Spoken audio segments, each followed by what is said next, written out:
Imagine you are adrift in the velvet blackness of space, a silent observer suspended between galaxies.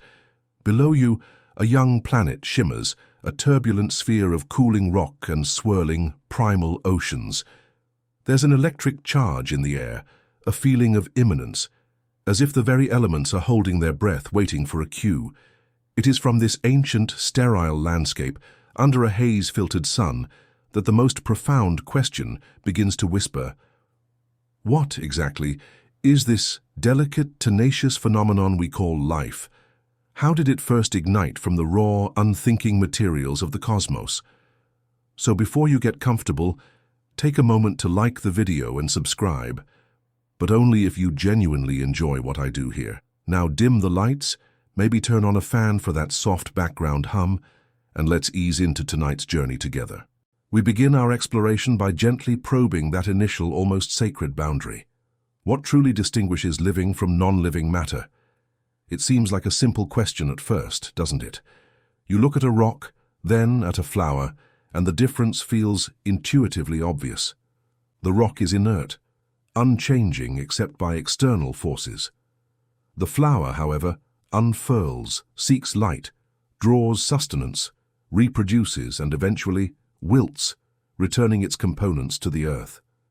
But as you delve deeper, the line becomes wonderfully, intriguingly blurry. Think about the characteristics we often associate with life: metabolism, the ability to take in energy and materials and convert them; growth, an increase in size or complexity; reproduction, the capacity to create offspring; response to stimuli, reacting to changes in the environment; and perhaps most crucially, evolution, the ability for a population to change over generations, adapting to its surroundings.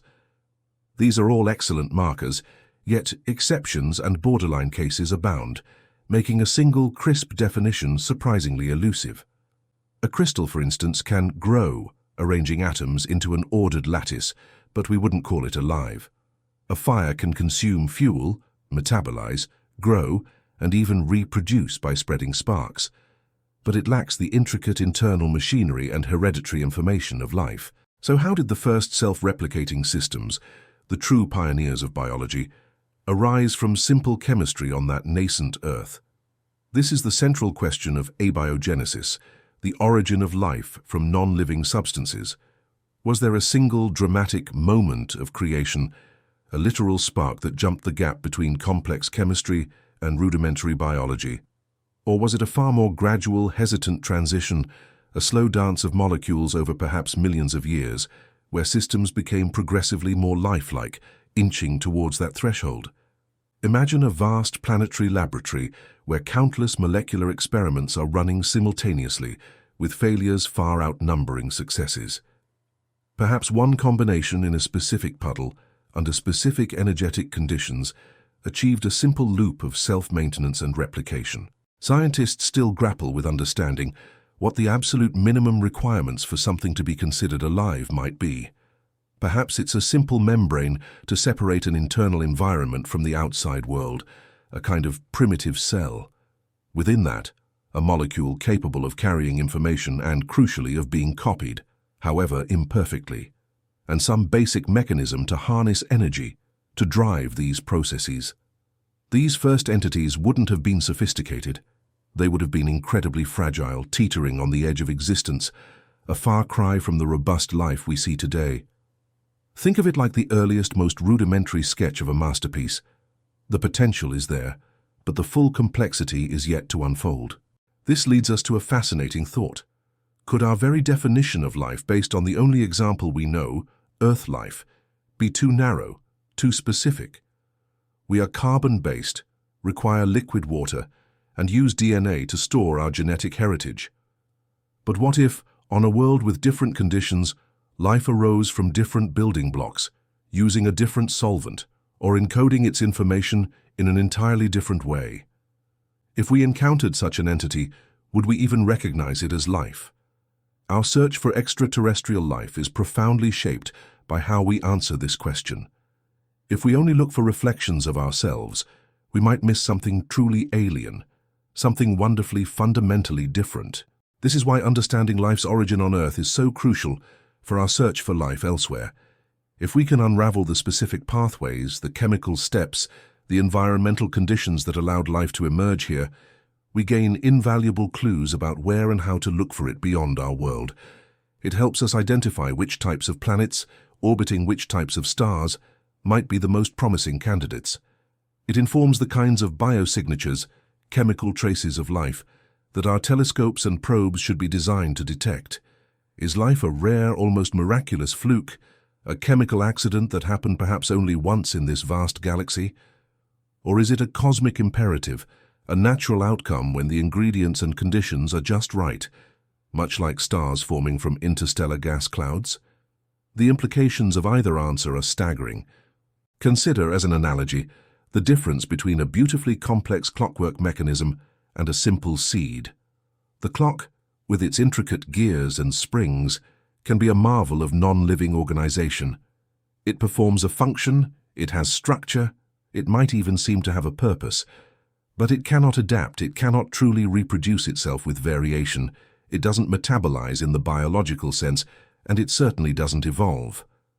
The seed, however, holds within it the potential for all of these things.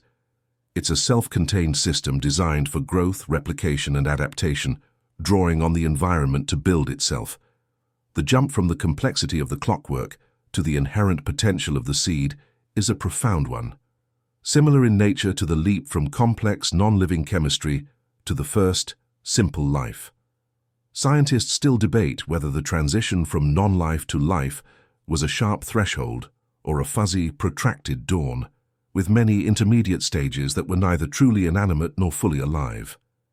The exact sequence of chemical events, the precise environment that nurtured these first steps, remains one of the deepest and most compelling mysteries in science.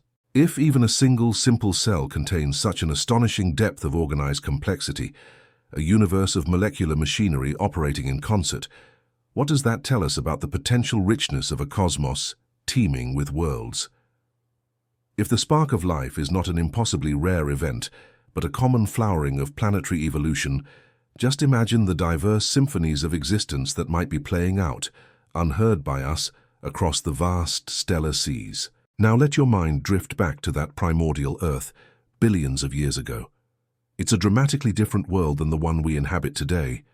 Picture a landscape still scarred by cosmic impacts, with volcanoes relentlessly spewing gases and molten rock, shaping and reshaping the surface. The air itself is an alien mixture. What was Earth's early atmosphere actually like?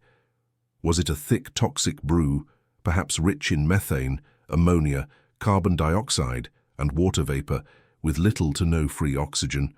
Or was it a somewhat more benign, thinner envelope?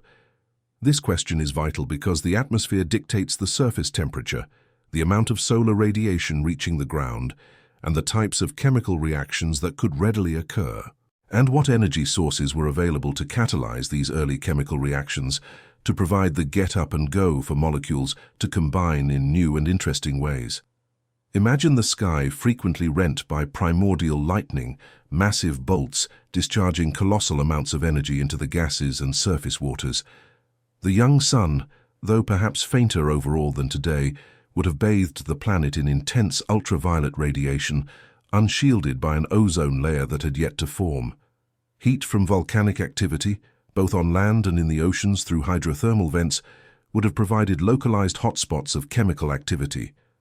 Even the shock waves from meteorite impacts could have briefly created conditions of extreme temperature and pressure, forcing atoms and molecules into novel configurations. These weren't gentle, controlled laboratory conditions.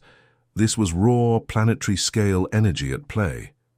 So which raw ingredients were swirling in the ancient oceans, or perhaps in shallow, sun-drenched pools on volcanic islands, forming what scientists often call the primordial soup?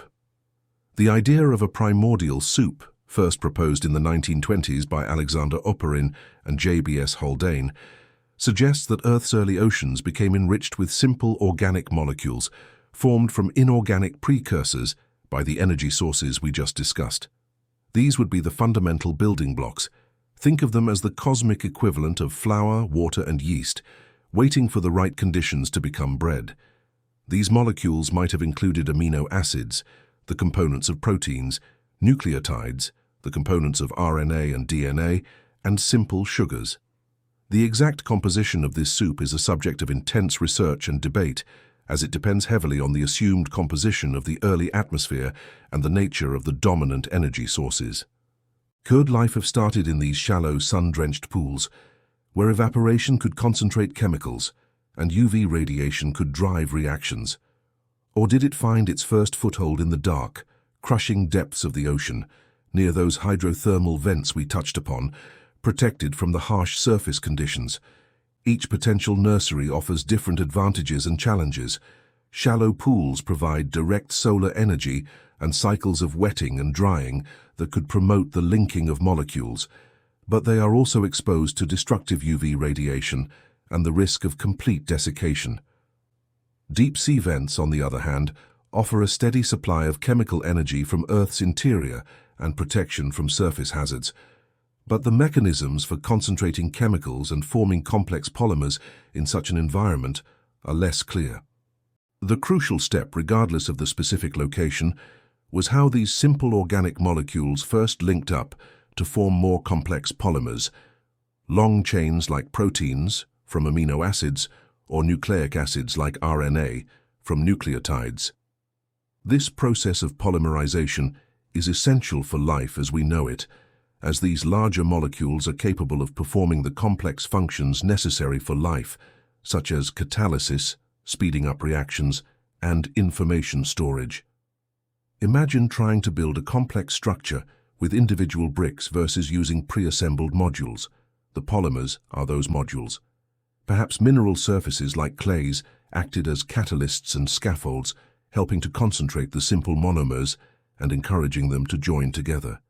The repeating structures of some clay minerals could have provided a template, like a tiny mold, for organizing these building blocks.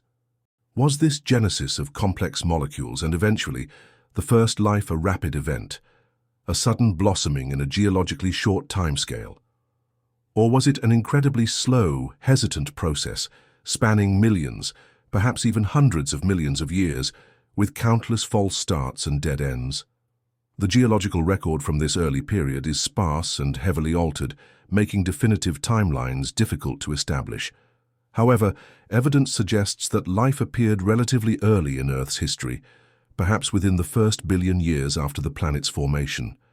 This relatively quick appearance, in cosmic terms, gives some researchers optimism that life might not be such an incredibly difficult thing to get started. And how robust were these initial fragile forms of proto-life?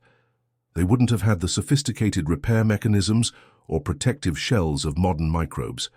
They would have been at the mercy of a volatile environment, susceptible to chemical degradation, energetic bombardment, and simple bad luck. Picture them like tiny, flickering candles in a cosmic storm, struggling to maintain their delicate flame. It's a testament to the power of self-replication and natural selection that from such precarious beginnings, life not only survived, but eventually thrived and transformed the entire planet. The famous Miller-Urey experiment in 1952 provided a powerful demonstration of how amino acids, key building blocks of proteins, could be formed from a mixture of gases believed to represent Earth's early atmosphere when subjected to electrical sparks, simulating lightning. While the exact composition of the early atmosphere they used is now thought to be somewhat inaccurate, the experiment was a landmark, showing that the transition from simple inorganic molecules to the building blocks of life was not an insurmountable chemical hurdle. It was a proof of concept for the primordial soup. Scientists still debate the precise yields and types of molecules that would have formed under more realistic early Earth conditions, and whether the primary site of synthesis was the atmosphere, deep-sea vents, or even material delivered from space, a topic we'll explore soon. The enduring mystery is not so much whether these building blocks could form, but how they organized into the first self-sustaining, replicating entities. Think of it like this. You have a kitchen full of all the finest ingredients: flour, sugar, eggs, spices. That's your primordial soup of organic molecules. You also have an oven, a mixer, and plenty of energy. That's your lightning, UV radiation, and volcanic heat. But having the ingredients and the appliances doesn't automatically bake a cake. There needs to be a recipe, a sequence of steps, a way to combine things in the right order and under the right conditions. Discovering that recipe for life's origin, the precise pathway from a jumble of molecules to the first living cell, is the grand challenge.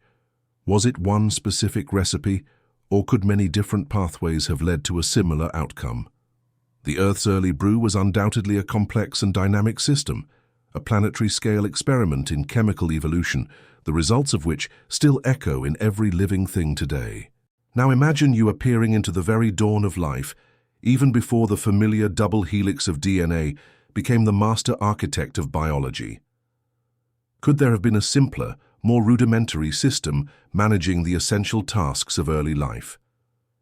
This brings us to a fascinating and widely discussed hypothesis: the RNA world.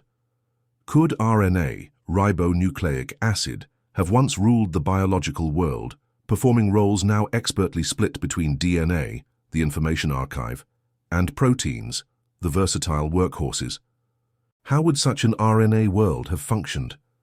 In modern cells, DNA stores the genetic blueprint with remarkable stability, while proteins, with their diverse shapes and chemical properties, act as enzymes to catalyze reactions, build structures, and transport molecules. RNA, in today's biology, primarily acts as a messenger. Messenger RNA, or mRNA, carries instructions from DNA to the protein-making machinery.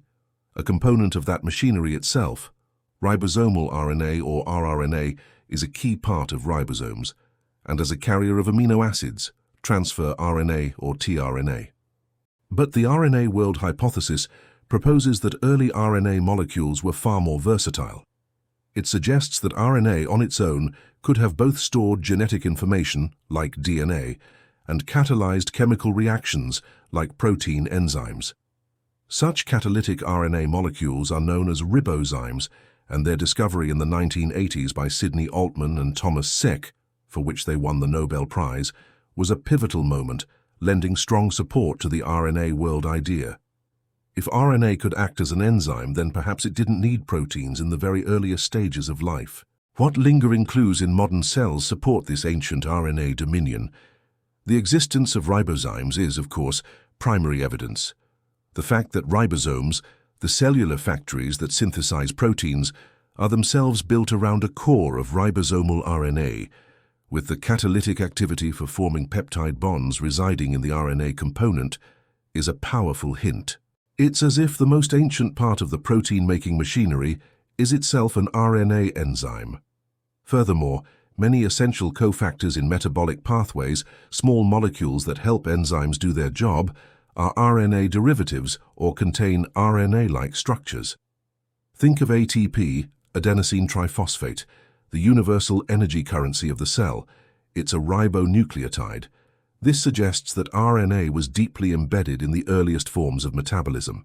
If life did begin with RNA, how did the more complex and stable DNA-protein system eventually take over? This transition would have been a major evolutionary step. DNA offers significant advantages over RNA as a permanent genetic archive. Its double-stranded structure is more stable and less prone to degradation than RNA's typically single-stranded form. DNA also has more robust repair mechanisms, ensuring greater fidelity in information storage over long periods.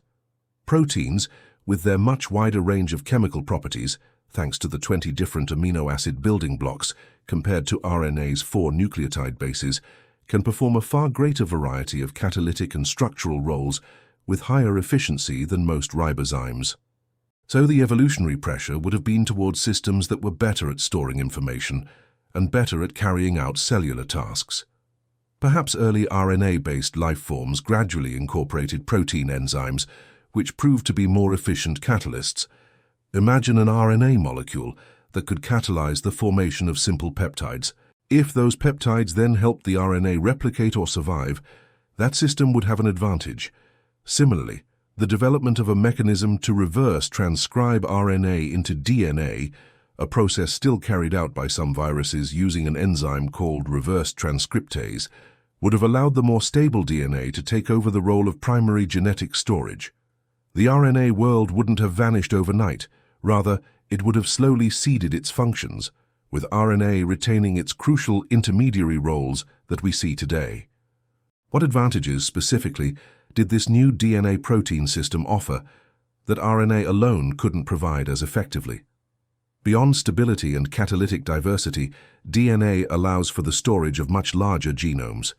As life became more complex, it needed to store more genetic information, and DNA was better suited for this expansion. Proteins also allowed for the development of more intricate cellular structures and signaling pathways. The transition can be likened to upgrading from a versatile multi-tool, RNA, to a specialized toolkit with highly optimized instruments, DNA for storage, proteins for action. The multi-tool was ingenious for getting started, but the specialized tools allowed for much greater sophistication and capability. Were there even simpler genetic molecules before RNA? This is an area of active speculation. Some scientists propose a pre-RNA world, where even simpler nucleic acids or other self-replicating chemical systems might have paved the way for RNA. Molecules like PNA, peptide nucleic acid, or TNA, threose nucleic acid, have been studied as potential candidates because they can also form base pairs and carry information, and in some cases might have been easier to synthesize under plausible prebiotic conditions. The exact nature of the very first genetic polymer is still a deep mystery, almost like trying to discern the first ever word spoken by humanity. What might the very first self-copying RNA strand have looked like? It would have been a relatively short molecule, perhaps only a few dozen nucleotides long. Crucially, it would have needed the ability to fold into a specific three-dimensional shape that allowed it to attract other RNA building blocks, nucleotides, and link them together, forming a complementary copy of itself, or perhaps catalyzing the formation of other useful RNA molecules. This self-replication wouldn't have been perfect. Errors or mutations would have occurred. While many mutations would be detrimental, some might have accidentally resulted in an RNA molecule that was slightly better at replicating, or more stable, or could perform a new, useful function. This is the dawn of Darwinian evolution at the molecular level, replication, variation, and selection, all happening in a microscopic chemical dance. Scientists still debate the precise steps and conditions that could have led to the emergence of such self-replicating RNA molecules from a pool of simpler precursors. How were the RNA nucleotides themselves first formed and then linked together in the absence of sophisticated enzymes? Did mineral surfaces play a role in concentrating them and catalyzing their polymerization, as we discussed for general polymers? Experiments have shown that certain types of clay can promote the formation of RNA strands from activated nucleotides.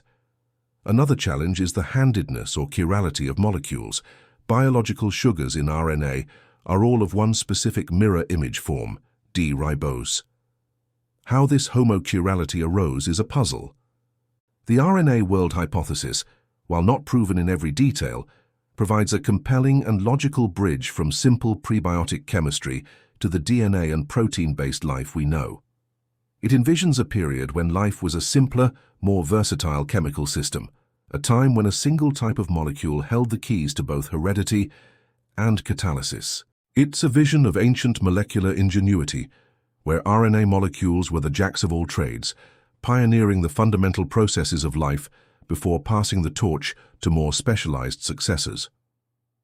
The echoes of this ancient reign still resonate within our cells today, a subtle reminder of life's long and inventive journey. Leaving the sunlit shallow pools and the idea of an atmospheric genesis for a moment, let's journey down, deep into the primeval ocean, to a place of perpetual darkness, crushing pressure and surprising chemical vibrancy. Here, scattered across the seafloor, you find hydrothermal vents, often called black smokers or white smokers, depending on the minerals they emit.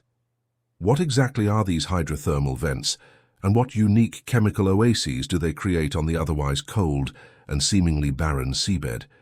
They are essentially underwater geysers, fissures in the planet's surface from which geothermally heated water erupts. As seawater percolates down through cracks in the oceanic crust, it gets heated by underlying magma and reacts with the surrounding rocks, becoming enriched with dissolved minerals and chemicals like hydrogen sulfide, methane, hydrogen, iron, and manganese.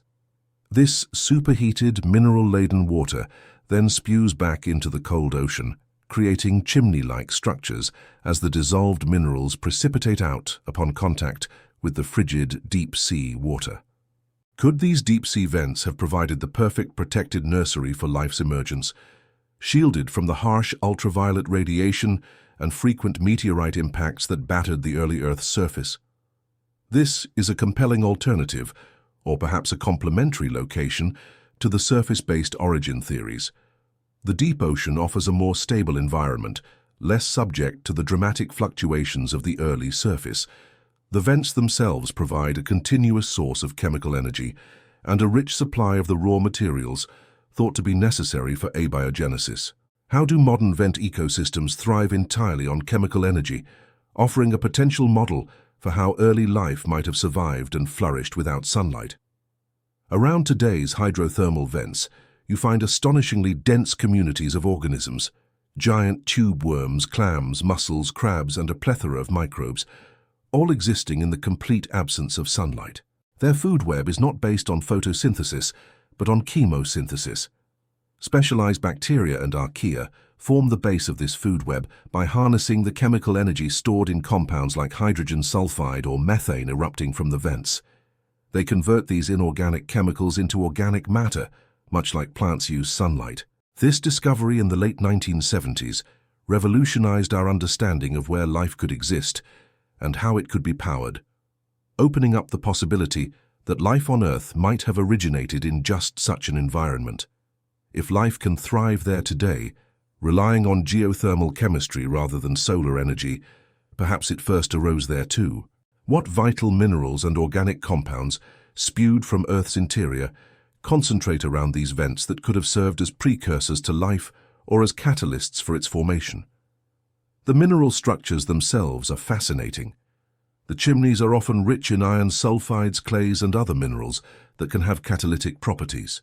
These porous mineral structures, with their tiny compartments and complex surfaces, could have acted as natural chemical reactors.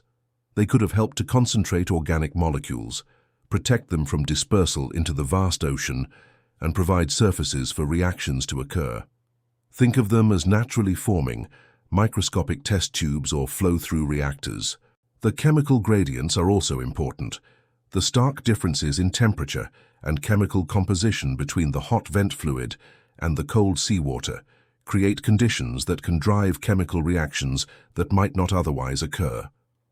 Some theories propose that these gradients could have even facilitated the development of early forms of metabolism, like a natural battery. Did the early ocean's chemistry uniquely favor the start of life in these dark, warm havens? The composition of the early ocean was likely different from today's, possibly less salty and with a different pH. Some researchers suggest that the conditions within certain types of alkaline hydrothermal vents, which produce less acidic fluids and are rich in hydrogen gas, might have been particularly conducive to the formation of organic molecules and the emergence of the first cells. The porous rock formations at these vents could have provided a scaffold for the assembly of cell membranes and the concentration of prebiotic molecules. The continuous flow of vent fluids would have constantly supplied fresh reactants and energy. How would life, if it were indeed born in such isolated spots deep on the ocean floor, eventually spread across the globe? Initially, these vent-borne life forms would have been confined to their specific oases, but ocean currents, however slow, could eventually disperse microbial life. Furthermore, volcanic activity and plate tectonics would have created new vent systems over geological time, allowing life to hop from one to another. It's also possible that some early life forms adapted to survive in the colder surrounding deep-sea environment, or eventually evolved mechanisms to tolerate or even utilize sunlight, allowing them to colonize the upper ocean and shallower waters. The journey from a localized vent cradle to a globally distributed biosphere would have been another immense evolutionary saga. A very intriguing extension of this idea is whether such life-generating vents could exist on other ocean worlds in our solar system. As we'll explore later, moons like Jupiter's Europa and Saturn's Enceladus are thought to have vast subsurface oceans of liquid water beneath their icy shells. If these moons also have geological activity and hydrothermal vents on their ocean floors, then they could potentially harbor life, completely independent of sunlight, much like the ecosystems we see around Earth's vents. This makes deep-sea vents on Earth not just a model for our own planet's past, but a tantalizing analogue for potential habitats elsewhere. Scientists still debate the relative likelihood of a vent origin versus a surface origin for life. Some argue that the high temperatures of black smoker-type vents might have been too destructive for the delicate molecules of early life, though white smoker vents are cooler. Others point out that the concentration of essential building blocks like nucleotides might be more challenging in the open system of a vent compared to an evaporating shallow pool. The iron-sulfur world theory, proposed by Gunther Wechtershäuser, is a specific hypothesis centered on vents, suggesting that life began as a primitive metabolic cycle on the surface of iron sulfide minerals.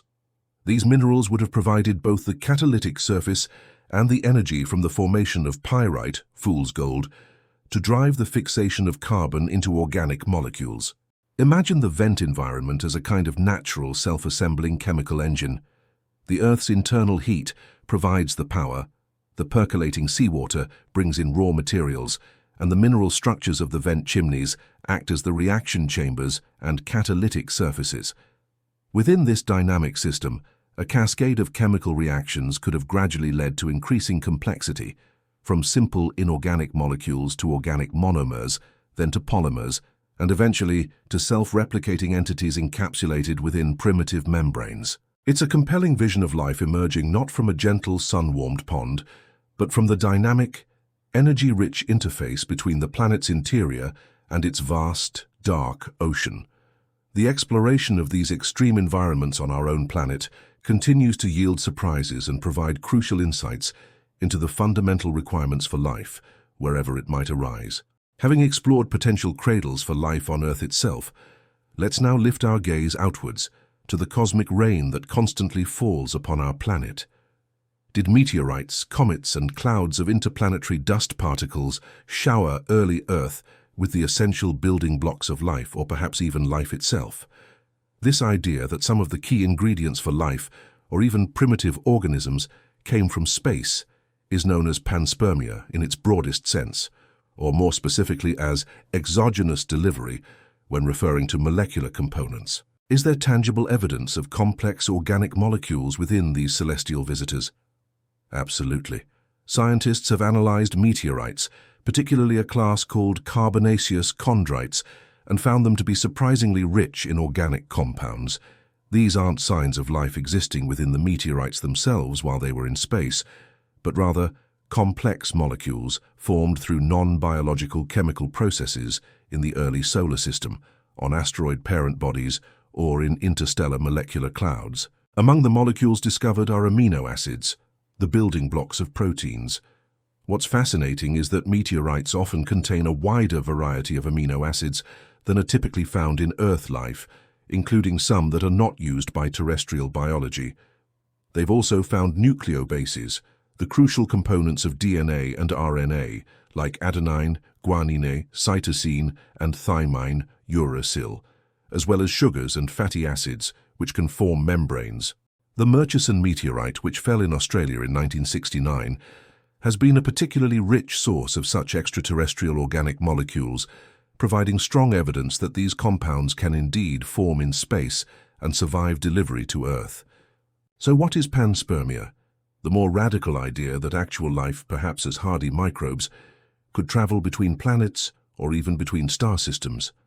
The concept, championed in modern times by astronomers like Fred Hoyle and Chandra Wickramasinghe, and earlier by Svante Arrhenius, suggests that life is not unique to Earth but is widespread throughout the universe, spread like seeds. According to this hypothesis, microscopic life forms could be embedded within rocks ejected from a planet's surface by a major asteroid or comet impact. These life-bearing rocks could then travel through space for potentially millions of years before landing on another habitable planet, seeding it with life. This is sometimes called lithopanspermia, life traveling within rocks. If life did originate elsewhere and was seeded here on Earth, how would that reshape our cosmic perspective? It wouldn't necessarily make life itself less special, but it would mean that the origin event, the abiogenesis, didn't happen on Earth. Our planet would then be a fertile ground where imported life took root and flourished. It would strongly imply that life is even more common in the universe, as the seeds would be ubiquitous. It shifts the problem of origin from Earth to some other, perhaps older, planetary system. However, it doesn't solve the fundamental question of how life arose from non-life in the first place. It just relocates the laboratory. What types of organisms, if any, could even survive the harsh journey through space? This is a critical question for the viability of panspermia. The space environment is incredibly hostile: extreme vacuum, dramatic temperature fluctuations, and intense radiation, UV, X-rays, cosmic rays. However, we know of incredibly resilient microorganisms on Earth called extremophiles. Some bacteria, like Deinococcus radiodurans, can withstand enormous doses of radiation and repair their DNA with remarkable efficiency. Bacterial spores, in a dormant state, are also known to be highly resistant to harsh conditions. Experiments have been conducted where microbes were exposed to space conditions on the outside of satellites, and some, particularly if shielded by a thin layer of rock or dust, have shown surprising survival rates for limited periods. The interior of a meteorite several centimeters thick could provide significant protection from radiation and the heat of atmospheric entry. How frequent were these cosmic deliveries in Earth's turbulent youth? The early solar system was a much more chaotic place than it is today, a kind of cosmic shooting gallery. The late heavy bombardment, a period roughly 4.1 to 3.8 billion years ago, saw a significantly increased rate of asteroid and comet impacts on the inner planets, including Earth. While these impacts could be devastating, potentially sterilizing large portions of the planet's surface, they also represented a massive delivery mechanism for materials from elsewhere in the solar system. If organic molecules or even microbes were present in these impactors, this era would have been a prime time for their delivery. It's a delicate balance. Too large an impact could extinguish nascent life, but a steady rain of smaller, carbon-rich meteorites and comets could have significantly enriched the Earth's prebiotic chemical inventory. Could this process of interplanetary seeding, or at least the delivery of organic building blocks, still be happening today, subtly influencing biospheres or providing raw materials? Yes, though at a much, much lower rate than in the early solar system. Earth is constantly accreting interplanetary dust particles, estimated at tens of thousands of tons per year. While individual dust particles are tiny, they can carry organic molecules formed in space. Larger meteorites also continue to fall to Earth. While the idea of active seeding of life today is less likely to be a major factor for an already thriving biosphere, the continuous influx of extraterrestrial organic material is a reality. Consider the analogy of a gardener. If you want to grow a garden, you first need fertile soil. That's the habitable planet with liquid water and energy sources. Then you need seeds. The exogenous delivery model is like cosmic winds blowing seeds, the organic building blocks, into your garden from all over the neighborhood. Panspermia is like a fully formed seedling, or at least a very hardy seed, being transported from someone else's already established garden and taking root in yours. Scientists still debate the relative contributions of Earth-based synthesis versus extraterrestrial delivery for the initial inventory of organic molecules. It's highly probable that both processes played a role. Perhaps Earth's own chemical reactions produced some building blocks, while meteorites and comets supplemented this supply, providing a richer and more diverse starting kit for abiogenesis. One of the most intriguing aspects is the chirality, or handedness, of molecules like amino acids and sugars.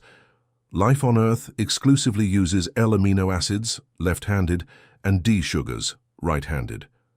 Interestingly, some meteorites have been found to contain a slight excess of L-amino acids. This has led to speculation that the preference for L-amino acids in terrestrial life might have been seeded or influenced by this extraterrestrial input. If meteorites preferentially delivered L-amino acids, it could have tipped the balance on early Earth, leading to the homochirality we observe today. The exact mechanisms for how this slight excess arose in meteorites are still being researched, possibly involving circularly polarized light in interstellar space. So while the dramatic image of alien microbes arriving on a meteorite captures the imagination, The more scientifically grounded and widely accepted aspect of this cosmic connection is the delivery of the vital preformed ingredients. Imagine Earth's early surface as a vast sterile plain. Then, like a slow cosmic drizzle, comets and meteorites fall, each one a tiny capsule delivering precious organic cargo, enriching the chemical landscape and providing a diverse toolkit from which the first tentative steps towards life could be assembled. Whether life itself hitched a ride is a more speculative but undeniably fascinating possibility that keeps us looking to the skies. Having considered how life might have started, either here on Earth or perhaps delivered from afar, our quest naturally expands to searching for it beyond our own world. To narrow down this immense cosmic search, astronomers focus on regions where conditions might be just right for life as we know it. This brings us to the concept of the habitable zone, often more whimsically called the Goldilocks zone. What exactly defines a star's habitable zone, and why is the presence of liquid water considered so incredibly critical for life, at least life as we understand it? The habitable zone is defined as the range of orbital distances from a star where a planet with a suitable atmosphere could maintain liquid water on its surface. Too close to the star, and the intense heat would cause water to boil away into steam, perhaps eventually being lost to space as water molecules are broken down by radiation. Too far from the star, and the water would freeze into solid ice, making it unavailable to participate in the kinds of chemical reactions generally thought necessary for life. Liquid water is deemed so indispensable because it's an excellent solvent, meaning many different substances can dissolve in it. This allows for the transport of chemicals within cells and facilitates the complex molecular interactions that underpin biology. Water also has a high heat capacity, helping to moderate temperatures, and it plays a direct role in many biochemical reactions.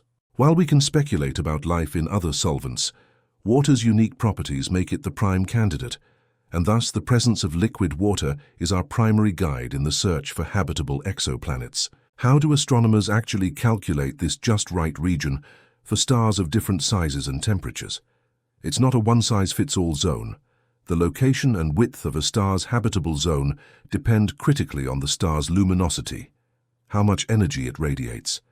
Hotter, more luminous stars like bright blue or white stars, OB and A-type stars, will have habitable zones that are much farther out and wider.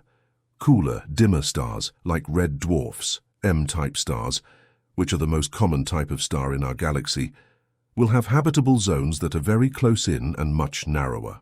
Think of it like sitting around a campfire. If it's a roaring bonfire, you need to sit farther away to be comfortable. If it's just a small bed of embers, you need to huddle in close to feel the warmth. Our Sun, a G-type star, has its habitable zone roughly encompassing the orbits of Venus, though it's too hot due to its runaway greenhouse atmosphere, Earth, nicely within it, and Mars on the colder outer edge. Can a planet be too hot or too cold, even if its orbit technically falls within the calculated habitable zone due to other factors? Yes, definitely. The simple calculation of the habitable zone based on stellar radiation is just a first-order approximation. A planet's actual surface temperature is massively influenced by its atmosphere. A planet with a thick greenhouse gas-rich atmosphere, like Venus with its carbon dioxide, can trap heat and become scorching hot, even if it's in a region that might otherwise support liquid water. Conversely, a planet with a very thin atmosphere or one that reflects a lot of sunlight due to ice cover, high albedo, might be too cold even if it receives a decent amount of stellar energy. Planetary size also matters. A planet that's too small might not have enough gravity to hold onto a substantial atmosphere or to maintain geological activity, like plate tectonics, which is thought to play a role in regulating climate over long timescales by cycling carbon. And does this habitable zone remain stable over a star's lifetime, or does it shift? Stars are not static, they evolve. As a star like our Sun ages, it gradually becomes more luminous. This means that its habitable zone slowly migrates outwards. A planet like Earth, comfortably in the habitable zone now, will eventually find itself on the inner, hotter edge as the Sun continues to brighten over the next few billion years. Conversely, a planet like Mars, currently on the cold outer edge, might temporarily become more clement.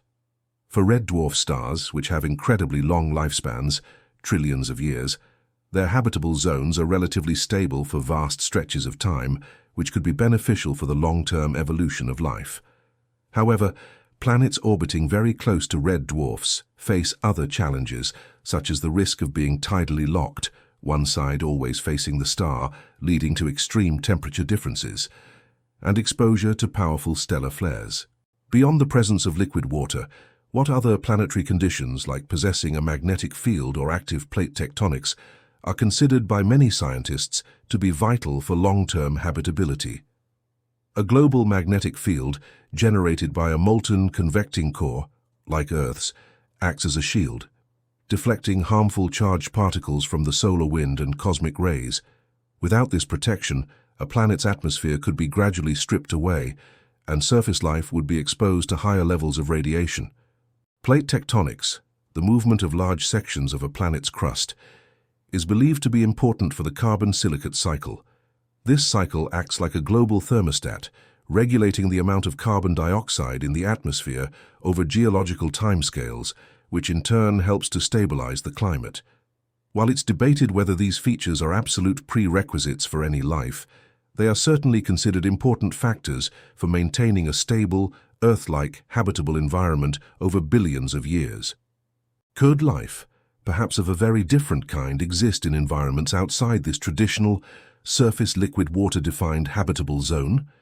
This is where the concept gets even more exciting and speculative. We've already touched on the idea of subsurface oceans on icy moons like Europa and Enceladus. These moons are far outside the Sun's conventional habitable zone, yet they could harbor liquid water beneath their icy shells, kept warm by tidal forces or radioactive decay. If life can exist there, powered by chemosynthesis from hydrothermal vents, it dramatically expands the range of potential habitats in our solar system and beyond. Similarly, on a planet that is otherwise too cold on its surface, geothermal heat could maintain liquid water deep underground. And as we'll explore later, the possibility of life using solvents other than water, like methane on Saturn's moon Titan, opens up even more exotic environmental niches. How many exoplanets have we found so far residing in these potentially life-friendly orbital regions? Thanks to missions like NASA's Kepler Space Telescope and the Transiting Exoplanet Survey Satellite, TESS, thousands of exoplanets have been discovered, and the number is constantly growing. A significant fraction of these are super-Earths, or mini-Neptunes, planets larger than Earth but smaller than Neptune.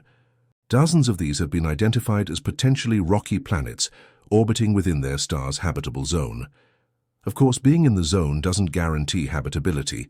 We still need to learn about their atmospheres and actual surface conditions, which is a major goal for future telescopes like the James Webb Space Telescope. The ongoing debate is how common truly Earth-like planets, those with similar size, composition, and a stable environment for liquid water, really are. Some estimates suggest there could be billions in our galaxy alone. Think of the habitable zone as a cosmic sweet spot. It's not a guarantee of life, but it's where the conditions we understand to be most favorable for water-based life are most likely to be met. It's like searching for a specific type of plant. You'd start by looking in the climates and soil types where you know it prefers to grow. Our current search for life is heavily guided by this principle. However, scientists are acutely aware that this is a life-as-we-know-it-centric view. The universe might be full of surprises, and life could be more adaptable and diverse than we can currently imagine. The Goldilocks principle is a pragmatic starting point, but the ultimate cosmic cookbook might contain recipes for life that thrive in conditions we'd consider utterly extreme. Having identified the Goldilocks zones where habitable planets might reside, the next immense challenge is actually finding these distant orbs. Detecting a planet, often much smaller and fainter than its host star, from light years away is an incredibly delicate task. It's like trying to spot a firefly buzzing around a distant searchlight. So, how does the transit method allow us to find exoplanets?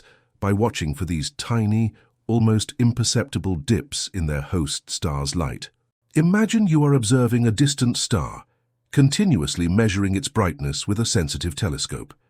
If a planet happens to orbit that star, and its orbital plane is aligned just right with our line of sight, Then, once per orbit, the planet will pass directly in front of the star. This is called a transit. When the planet transits, it blocks a tiny fraction of the star's light, causing a slight, temporary dimming. The amount of dimming tells us something about the relative size of the planet compared to its star. A larger planet will block more light, causing a deeper dip. The duration of the transit gives clues about the planet's orbital speed and distance from the star. And if these dimming events repeat regularly, with a consistent period, that period reveals the planet's orbital year.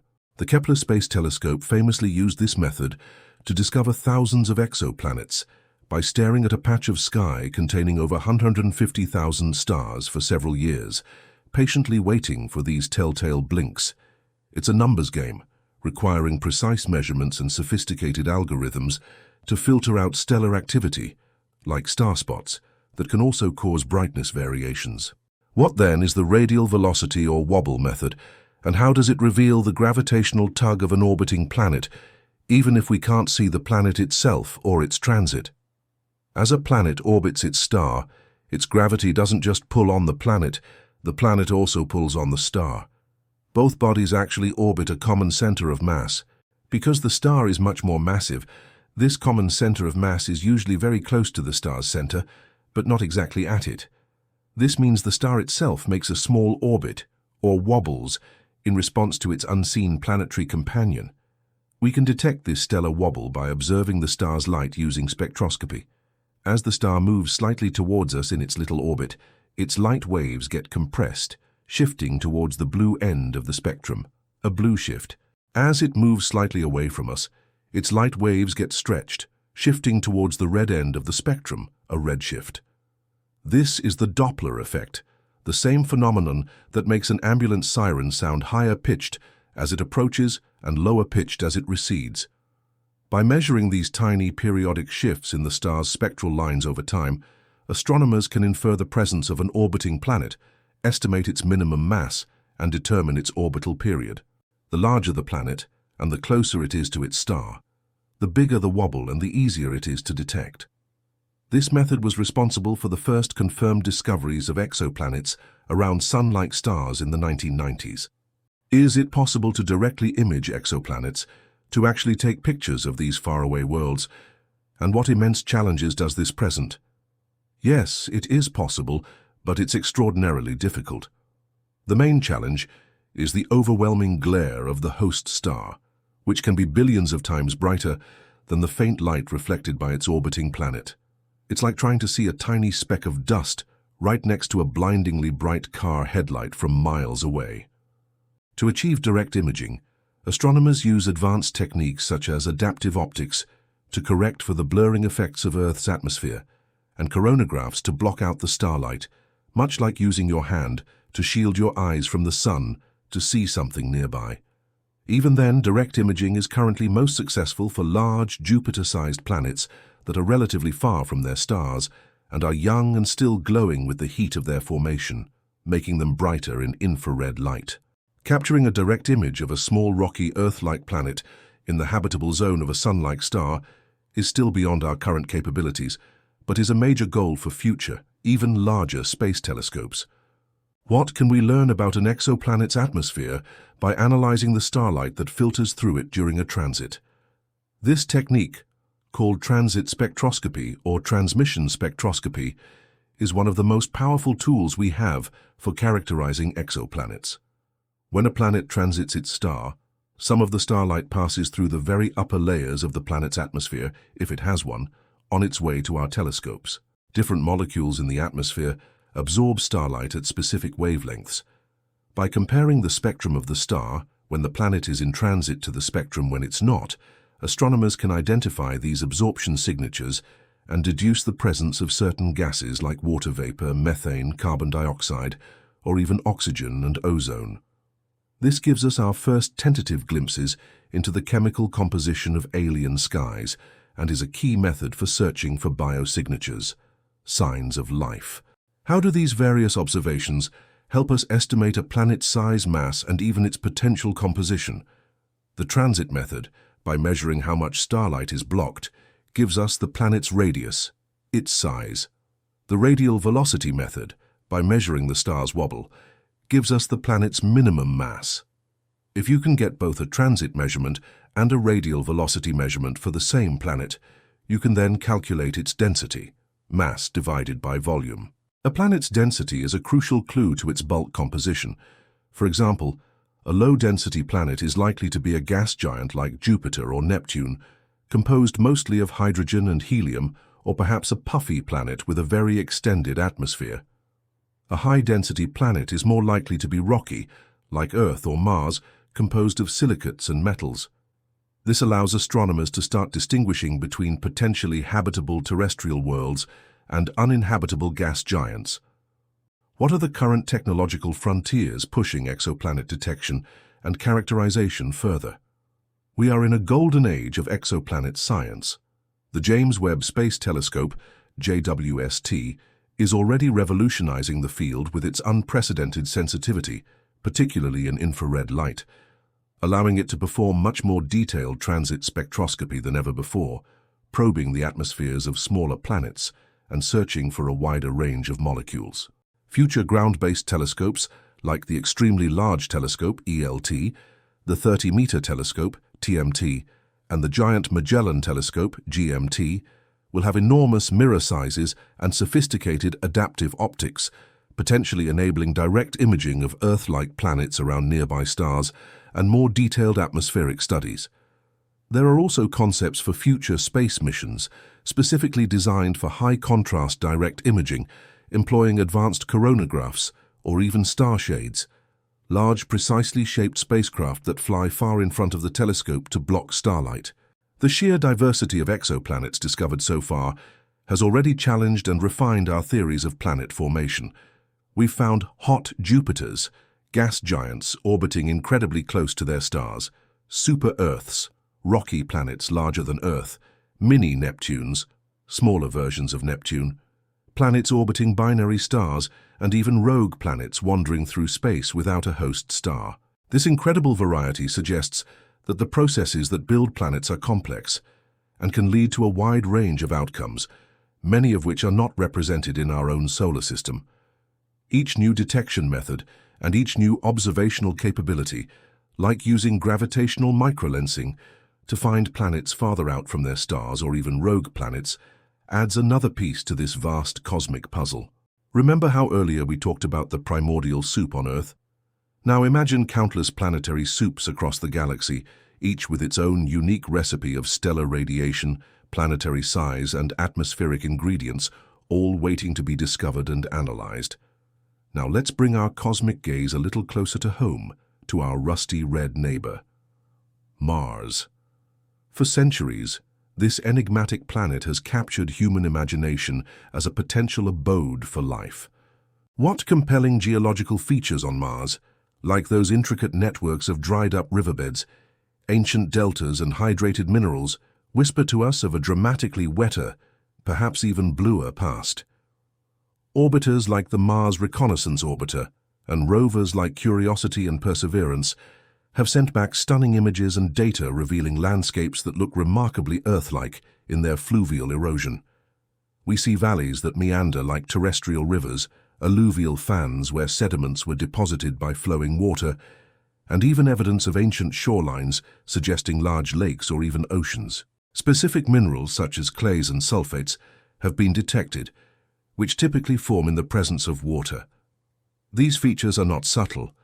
They paint a picture of a Mars that billions of years ago had significant amounts of liquid water flowing across its surface. How long ago might rivers have flowed, and lakes pooled on the red planet's surface, creating these features? The evidence points primarily to the Noachian period of Martian history, roughly between 4.1 and 3.7 billion years ago.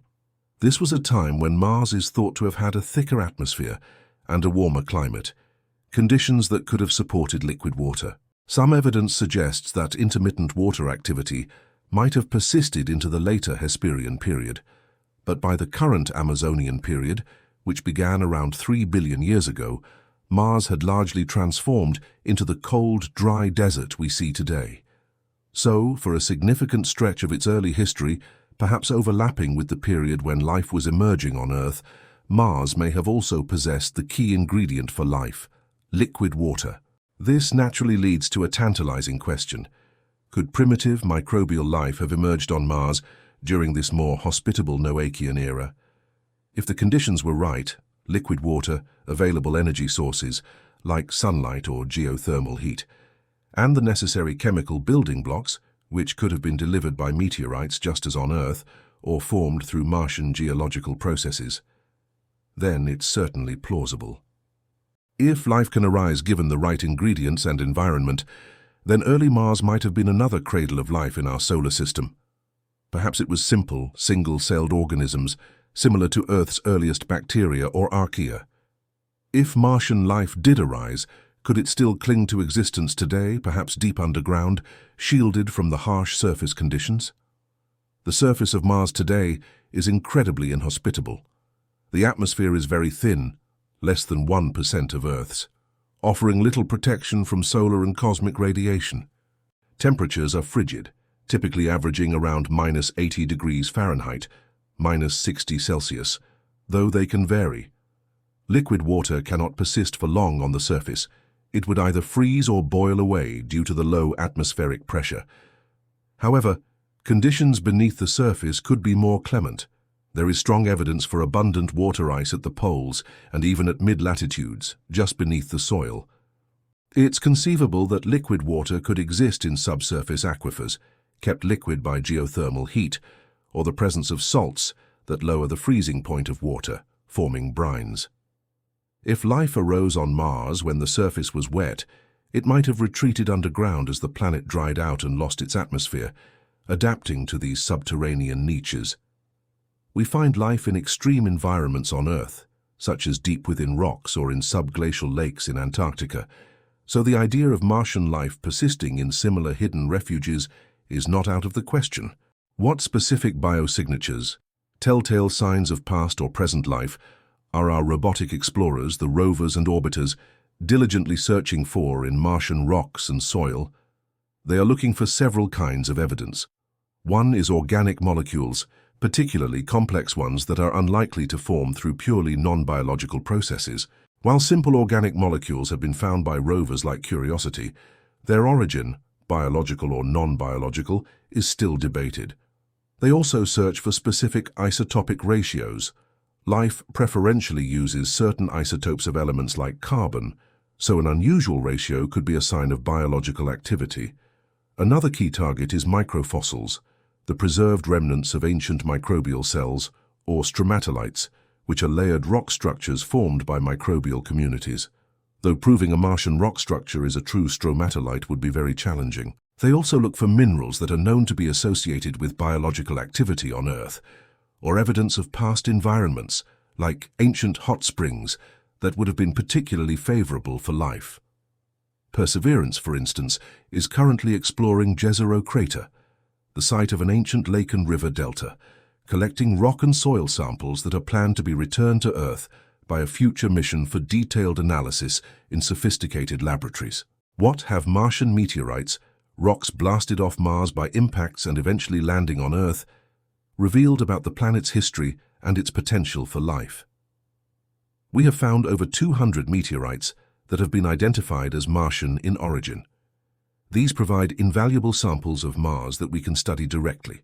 They have confirmed the presence of water-altered minerals, giving us more clues about Mars's watery past.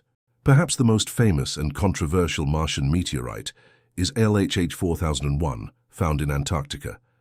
In 1996, a team of NASA scientists announced that they had found features in this meteorite: tiny carbonate globules, specific organic molecules, and minute magnetite crystals that they interpreted as potential evidence of ancient Martian microbial life.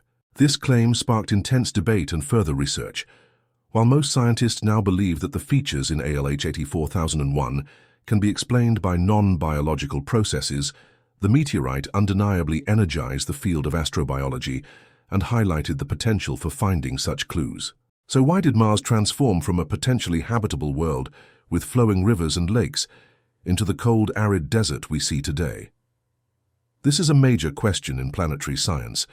The leading theory is that Mars lost its global magnetic field very early in its history, Earth's magnetic field, remember, protects our atmosphere from being stripped away by the solar wind. Without this protective shield, the solar wind began to erode Mars' atmosphere over billions of years. As the atmosphere thinned, the greenhouse effect weakened and the planet grew colder. Water on the surface froze or was lost to space. Mars's smaller size and lower gravity compared to Earth also made it harder for it to retain its atmosphere and internal heat. It effectively cooled down and dried out much faster than Earth did. The search for life on Mars is a multi-generational endeavor, a patient sifting through the red dust and ancient rocks for any whisper of biology, past or present. Each mission builds on the discoveries of the last. Imagine yourself as a detective arriving at an ancient abandoned house. You see signs that people once lived there, old furniture, perhaps a dry well in the yard. You search for more definitive clues, a diary, tools, anything that tells you about who they were and what happened to them. That's what we are doing on Mars. We see the abandoned house of a once habitable environment. Now we are painstakingly searching for the diary, the definitive evidence that life once called Mars home, or perhaps against all odds, still does in some hidden corner. The implications of finding even simple microbial fossils on Mars would be profound, suggesting that life is not unique to Earth and can arise independently on other worlds, fundamentally changing our place in the cosmos. Beyond Mars, our solar system holds other, perhaps even more tantalizing prospects for finding extant life, hidden away in unexpected places. Let's venture now to the realm of the gas giants, Jupiter and Saturn, and focus on their fascinating retinues of icy moons. Which of these moons, like Jupiter's Europa, or Saturn's Enceladus and even the haze-shrouded Titan, are prime suspects for harboring vast subsurface oceans of liquid water, potentially teeming with secrets? Europa, one of Jupiter's 4 large Galilean moons, is a particularly compelling candidate. Its surface is a fractured, icy shell, crisscrossed with reddish-brown linear features. But beneath this icy crust, which could be several kilometers to tens of kilometers thick, evidence strongly suggests the presence of a global saltwater ocean. Data from the Galileo spacecraft, and more recently from Hubble Space Telescope observations, indicate that this ocean could be vast, possibly containing more than twice the amount of water in all of Earth's oceans. The surface ice shows signs of being relatively young and geologically active, suggesting that there is ongoing interaction between the ocean below and the icy shell above. Then there's Saturn's moon Enceladus. This relatively small moon surprised scientists when the Cassini spacecraft discovered enormous plumes of water ice and vapor erupting from tiger-striped fissures near its south pole, spewing material hundreds of kilometers out into space. Analysis of these plumes revealed that they contain water, salts, silica nanoparticles, which on Earth form in hot water interacting with rock, and simple organic molecules. This is direct evidence of a subsurface saltwater ocean, and the silica suggests hydrothermal activity on its seafloor, those very same kinds of vents we discussed as potential cradles for life on early Earth. And what about Titan, Saturn's largest moon? Titan is unique in the solar system for having a dense nitrogen-rich atmosphere even thicker than Earth's, and a complex system of liquid methane and ethane rivers, lakes and seas on its surface. While its surface is far too cold for liquid water, around -290 degrees Fahrenheit or -179 Celsius, models suggest that Titan II likely has a subsurface ocean of liquid water, perhaps mixed with ammonia, which acts as an antifreeze, buried deep beneath its icy crust and its surface hydrocarbon lakes. What powerful energy sources, such as tidal flexing from their giant parent planets or the decay of radioactive elements in their cores, could keep these hidden waters liquid beneath thick, insulating icy crusts so far from the sun's warmth? For moons like Europa and Enceladus, the primary heating mechanism is thought to be tidal flexing. As these moons orbit their massive parent planets, Jupiter and Saturn, they experience constantly changing gravitational pulls. Europa, for instance, is also tugged by the other Galilean moons, Io and Ganymede, in an orbital resonance. This rhythmic squeezing and stretching generates friction and heat within the moon's interior, much like repeatedly bending a paperclip will make it warm. This internal heat is sufficient to maintain a liquid ocean beneath the insulating ice shell. Radioactive decay of elements like uranium, thorium, and potassium in the Moon's rocky core could also contribute a smaller but steady source of heat over geological timescales. Could deep-sea vents, similar to Earth's hydrothermal systems, exist on the floors of these alien oceans, potentially providing the necessary energy and chemical gradients for life to arise and be sustained? The evidence from Enceladus's plumes, particularly the presence of silica nanoparticles that typically form at temperatures above 90 degrees Celsius, 194 Fahrenheit, where hot water interacts with rock, strongly suggests that hydrothermal vents are indeed active on its seafloor. If Europa's ocean floor is also in contact with a rocky mantle and there is sufficient geothermal heat, then similar vents could exist there too.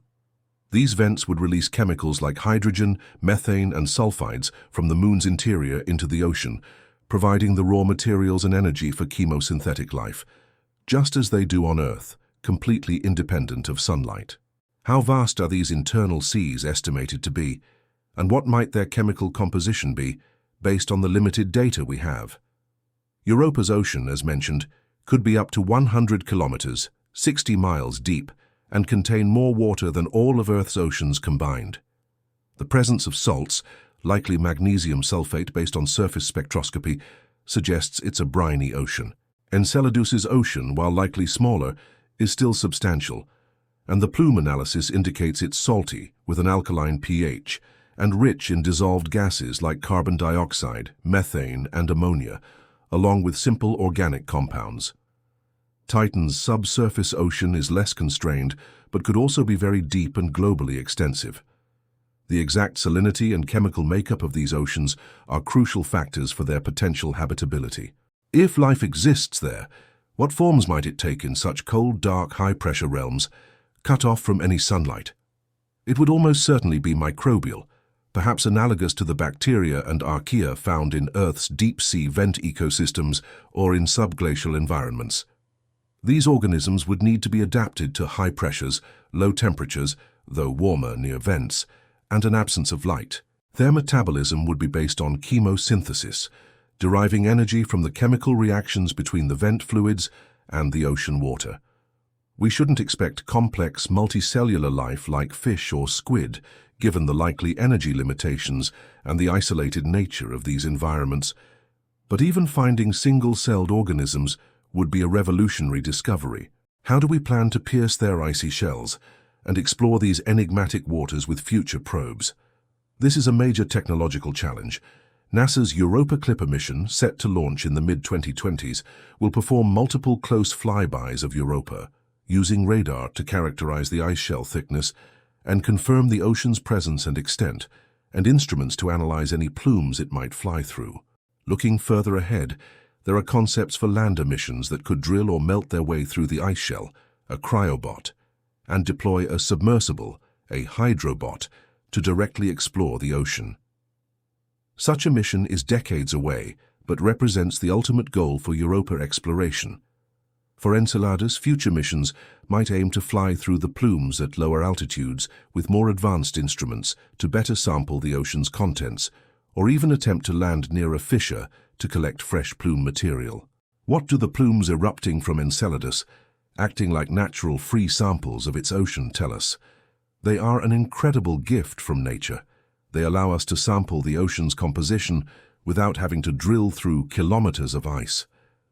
The discovery of complex organic molecules in the plumes, though not definitive proof of life, is highly encouraging, as it shows that some of the necessary building blocks are present. The inferred conditions within the ocean, liquid water, hydrothermal activity, and organic chemistry, make Enceladus one of the most compelling targets in the search for present-day life beyond Earth. Imagine these hidden oceans, vast and dark, lit only by the eerie glow of potential hydrothermal vents. They are like secret worlds within worlds, holding the potential for an entirely separate genesis of life, or perhaps life that shares a distant common ancestor, if panspermia, perhaps material ejected from early Earth or Mars, reached these outer solar system bodies. The exploration of these icy moons is transforming our understanding of where habitable environments can exist, pushing the boundaries far beyond the traditional Goldilocks zone and into the cold, distant reaches of our solar system.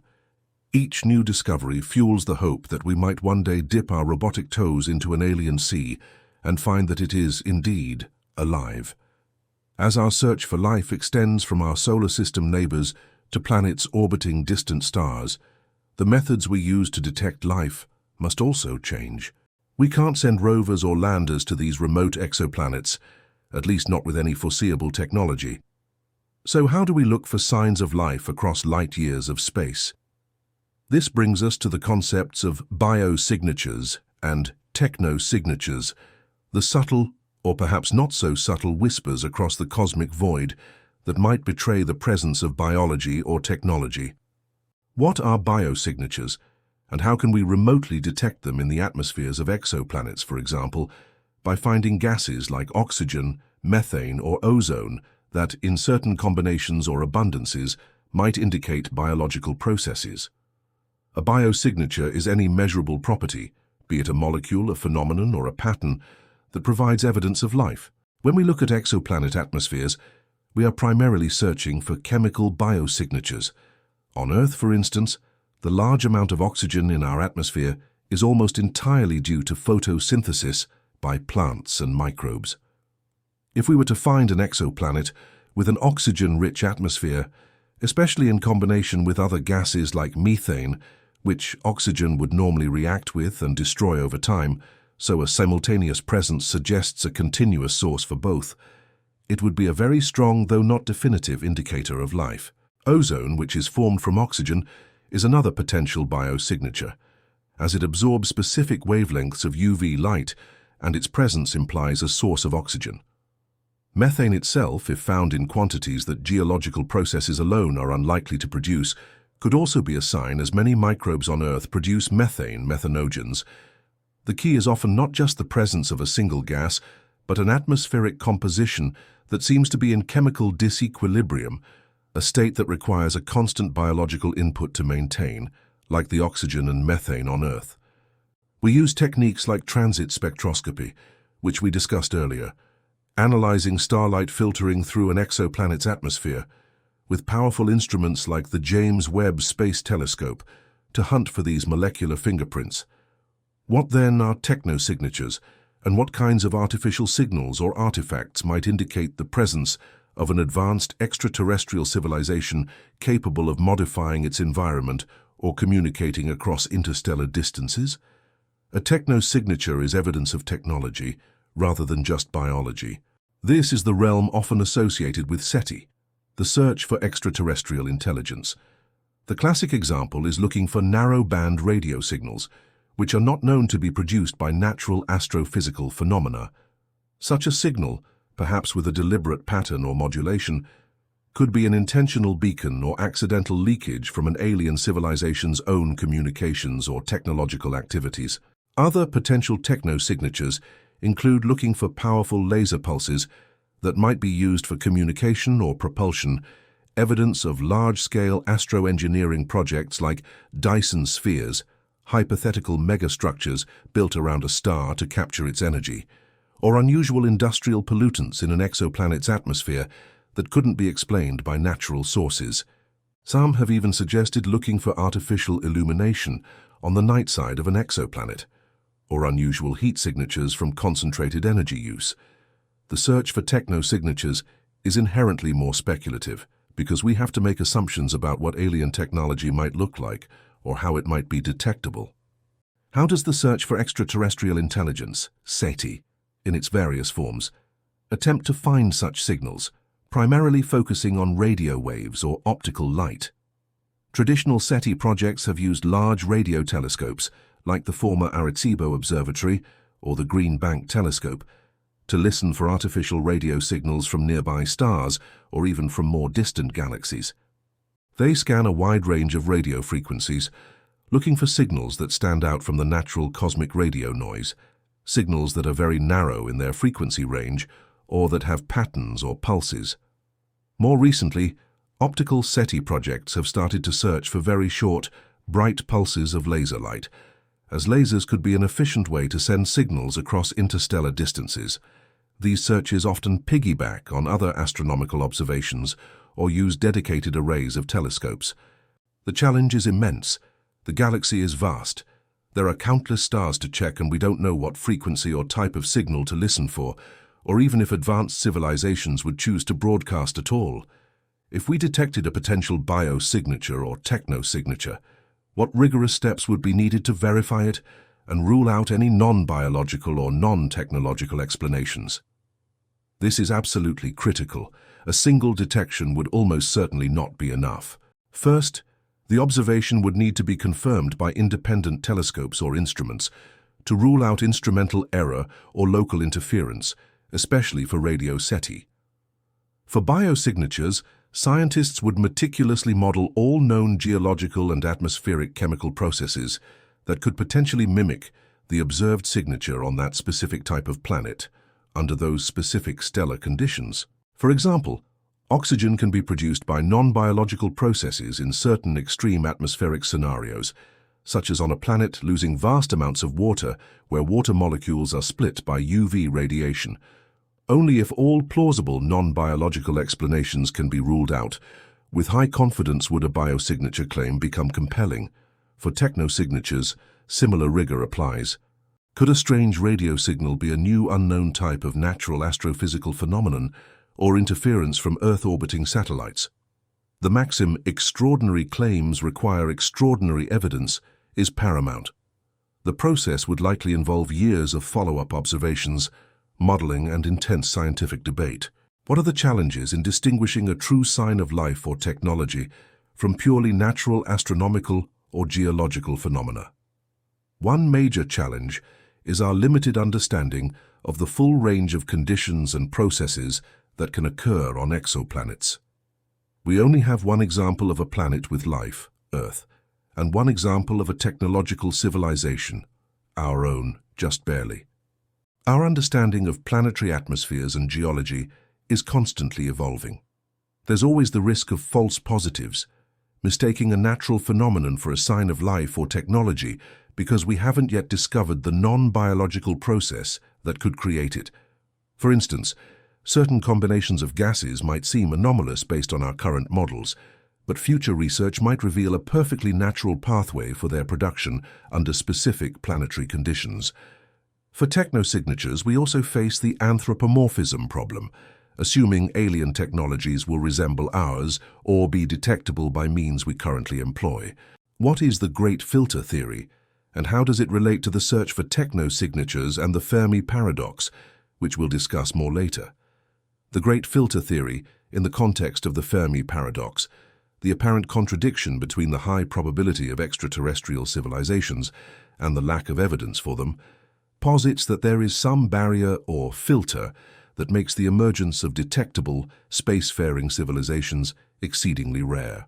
This filter could be in our past, e.g., the origin of life itself was incredibly difficult, or the jump to multicellularity was a huge hurdle, or in our future, e.g., technological civilizations inevitably self-destruct before they can become widespread, or they hit some other unforeseen limitation. If the filter is in our past, then we might be one of the few or even the first to have passed it, and we might expect to find simpler life forms elsewhere. If the filter is in our future, then the silence we observe from the cosmos could be a very ominous sign for humanity. The search for technosignatures is, in a way, a test of where the great filter might lie. If we find many, it suggests the filter is behind us. If we find none, it could mean the filter is yet to come, or that we are truly alone in our technological advancement. Could a civilization try to communicate in ways we haven't yet conceived, perhaps using neutrinos, gravitational waves, or some other exotic physics? This is a profound unknown. Our current searches are based on technologies and physics that we understand. If a very advanced civilization uses communication methods that are far beyond our current scientific grasp, we would simply not be able to detect them. It's like trying to receive Wi-Fi signals with an AM radio. This is why some advocate for a broader approach to searching for technosignatures, including looking for more general anomalies or artifacts that might indicate large-scale engineering, rather than just focused communication signals. Imagine listening intently to a chorus of cosmic sounds, the steady hum of pulsars, the crackle of distant quasars, the whisper of the cosmic microwave background. Among all this natural static, you are trying to pick out a single, artificial note, a faint melody that betrays intelligence. That's the challenge of searching for biosignatures and technosignatures. It requires incredible patience, sophisticated tools, and an open mind, always balancing the excitement of potential discovery with the rigorous skepticism that science demands. Each exoplanet atmosphere we probe, each star we listen to, is a chance to hear that first faint whisper from another shore. We've journeyed from the spark of life on early Earth, explored potential habitats within our solar system, and even peered into the atmospheres of distant exoplanets, contemplating life forms vastly different from our own. Yet, despite the staggering number of stars and potentially habitable planets in our galaxy alone, billions, perhaps even hundreds of billions, we are faced with a profound and unsettling silence. This brings us to the Fermi paradox, a conundrum that sits at the heart of our search for extraterrestrial intelligence. Why, in a universe so vast and ancient, which seems to offer so many opportunities for life to arise and evolve, haven't we found any definitive, undeniable signs of other civilizations? The paradox is named after physicist Enrico Fermi, who, during a casual lunchtime conversation in 1950 about the likelihood of alien life, famously blurted out, "But where is everybody?" His point was simple. If even a small fraction of stars harbor planets, and a small fraction of those can support life, and a small fraction of that life evolves intelligence and technology, then given the age of the universe and the galaxy, there should have been ample time for at least one, if not many, civilizations to develop interstellar travel or communication capabilities. They should be here, or at least we should have detected their signals or artifacts. Yet we haven't. This apparent contradiction is the core of the paradox. So, are intelligent civilizations incredibly rare, perhaps due to some major evolutionary bottleneck or great filter that makes their development exceedingly improbable? This is one category of proposed solutions. The filter could be the initial abiogenesis event itself. Perhaps the jump from non-life to life is so fantastically unlikely that it has happened only once, or a very few times, in the entire galaxy. Or perhaps the filter lies in the evolution of complex multicellular life from simple microbes. On Earth, single-celled life existed for billions of years before complex animals and plants appeared. Maybe that transition is exceptionally difficult. Or perhaps the development of intelligence and tool use of the kind that leads to technology is the bottleneck. While many species on Earth exhibit forms of intelligence, only humans have developed advanced technology. If any of these steps are astronomically improbable, it could explain the silence. Alternatively, do advanced societies inevitably self-destruct before they can reach across the stars or maintain a detectable presence for long cosmic timescales? This is a more sobering possibility, suggesting the great filter might be ahead of us, or is a common fate for technological species. Perhaps civilizations tend to destroy themselves through warfare, especially with advanced weaponry, environmental collapse due to unsustainable resource use, or unintended consequences of powerful technologies, like runaway artificial intelligence or nanotechnology. If the lifespan of a technological civilization is typically short, say only a few centuries or millennia after they develop radio technology or the means for self-annihilation, then the chances of two such civilizations existing at the same time and being close enough to detect each other would be very small, even if many have arisen over cosmic history. They might flicker into existence and then quickly vanish, like brief sparks in the immense darkness. Is interstellar travel or communication simply too difficult, too slow, or too energy-intensive to be practical, even for very advanced civilizations? The distances between stars are truly mind-boggling. Our nearest stellar neighbor, Proxima Centauri, is over 4 light-years away. Even traveling at a significant fraction of the speed of light, which itself presents enormous technological challenges, a round trip would take decades, and colonizing or even just exploring a significant portion of the galaxy would take millions of years. Perhaps the sheer scale of interstellar space makes widespread galactic colonization or easily detectable communication unfeasible or uninteresting for most civilizations. They might exist, but they stay local, or their signals are too weak to reach us across the vast gulfs. Are we looking for the right kinds of signals, or are we simply not advanced enough to recognize them or interpret the data we have? Our SETI searches, as we discussed, primarily look for radio or optical signals similar to what we ourselves could produce or imagine producing.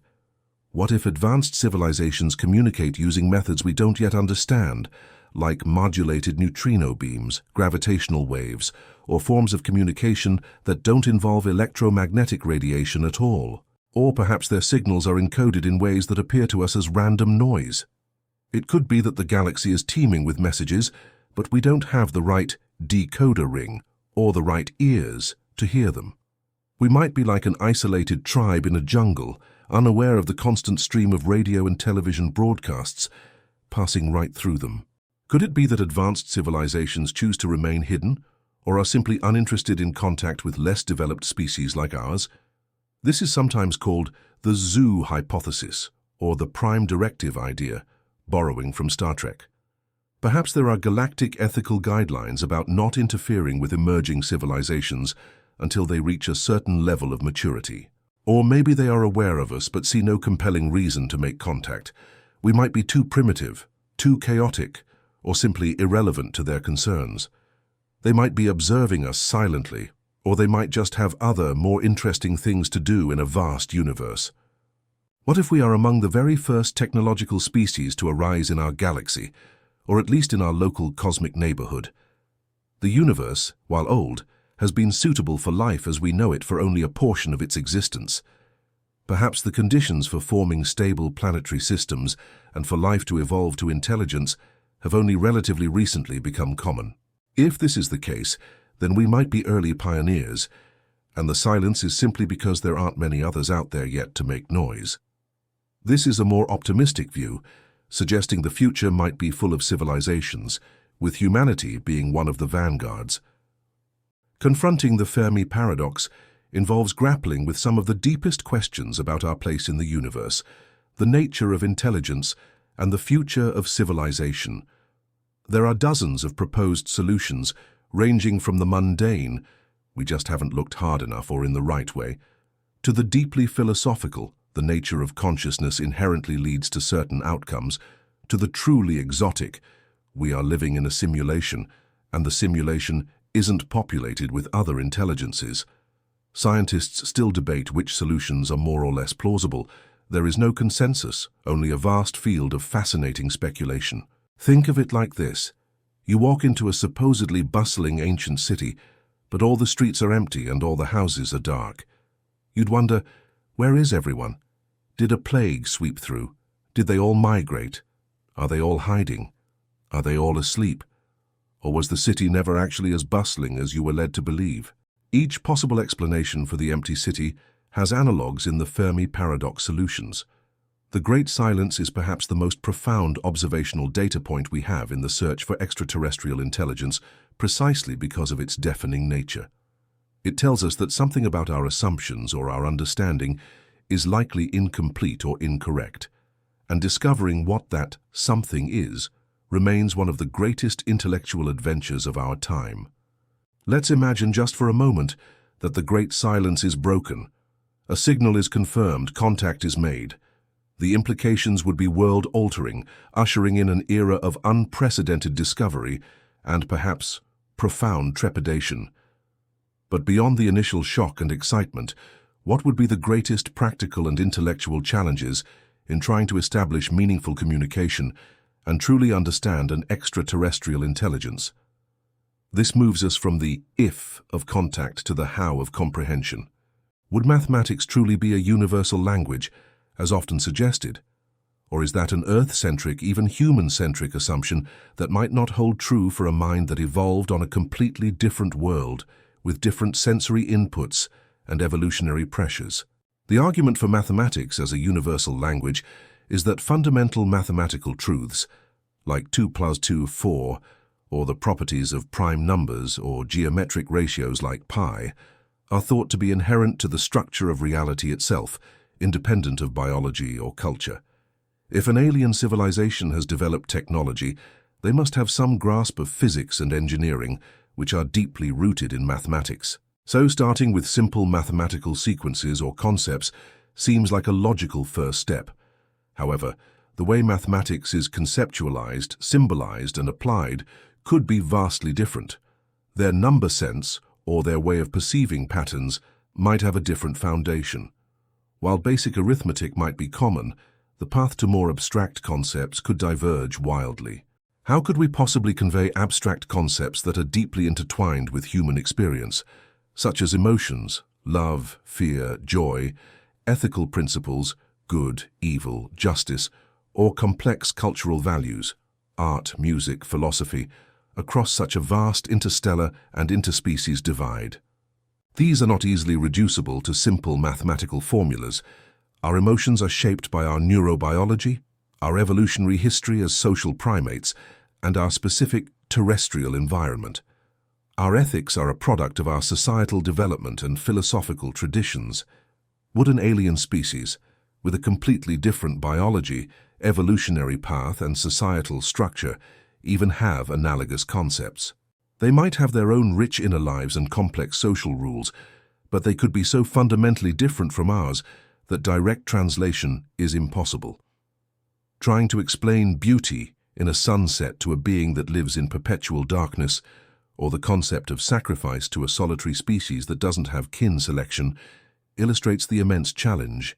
What if their sensory experiences, for example, if they see in different parts of the electromagnetic spectrum, or primarily sense the world through echolocation, magnetic fields, or chemical traces in the air, olfaction, shape their entire worldview, their metaphors, their art, and their understanding of reality in ways we can barely comprehend?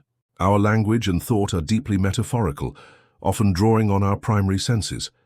We see a solution, grasp an idea, feel warmly towards someone. If an alien species' primary sense was, say, detecting subtle electrical fields, their entire conceptual framework for understanding the universe could be built around metaphors of flow, charge, and potential, which would be utterly alien to our visually and tactilely dominated perception. Their art might be intricate patterns of electrical discharge, their music complex modulations of magnetic fields. To them, our visual art might seem like meaningless blotches, and our music like random noise.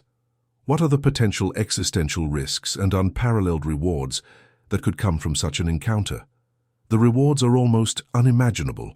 Access to new knowledge about the universe, physics, biology, perhaps even solutions to some of humanity's most pressing problems like disease, energy, or environmental sustainability. It could spark a new renaissance in human thought and creativity. The risks, however, are also significant and have been a staple of science fiction for good reason. A vastly superior civilization might view us as insignificant, a nuisance, or even a resource to be exploited, intentionally or unintentionally. There's the risk of cultural contamination, our own societies being destabilized by exposure to vastly different or overwhelmingly advanced alien ideas and technologies. There's also the more subtle risk of misinterpretation leading to conflict, even if both sides have benign intentions. As Stephen Hawking and others cautioned, making our presence known to potentially much more advanced civilizations might be a gamble. Who would or should speak for all of Earth in such a scenario? And how would humanity collectively decide what to say, or even whether to reply at all? This is a thorny geopolitical and ethical question with no easy answers. Currently, there are no universally agreed upon protocols for who would manage contact or formulate a response on behalf of the entire planet. Would it be individual nations, scientific bodies, the United Nations? The decision to reply and the content of that reply would have consequences for all of humanity, yet achieving a global consensus on such a momentous issue in a timely manner seems incredibly difficult. Different cultures and ideologies would likely have vastly different views on the appropriate course of action. How can we prepare ethically and intellectually for a message from the stars, even if the chance seems remote? While the probability of contact in our lifetimes might be low, thinking through these challenges is a valuable exercise in itself.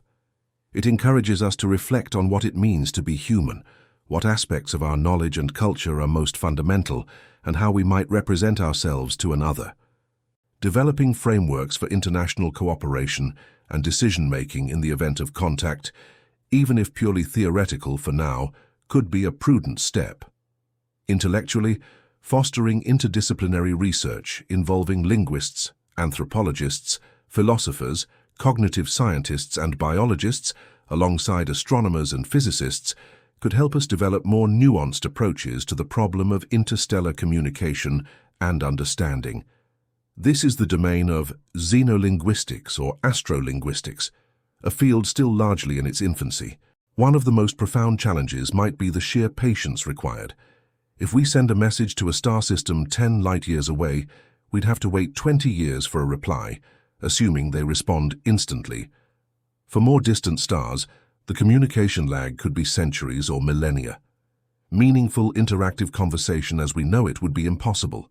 It would be more like an exchange of time capsules, a slow dialogue across the aeons. Imagine trying to understand the writings of an ancient civilization on Earth, whose language is completely lost, and whose culture is only known through a few fragmented artifacts.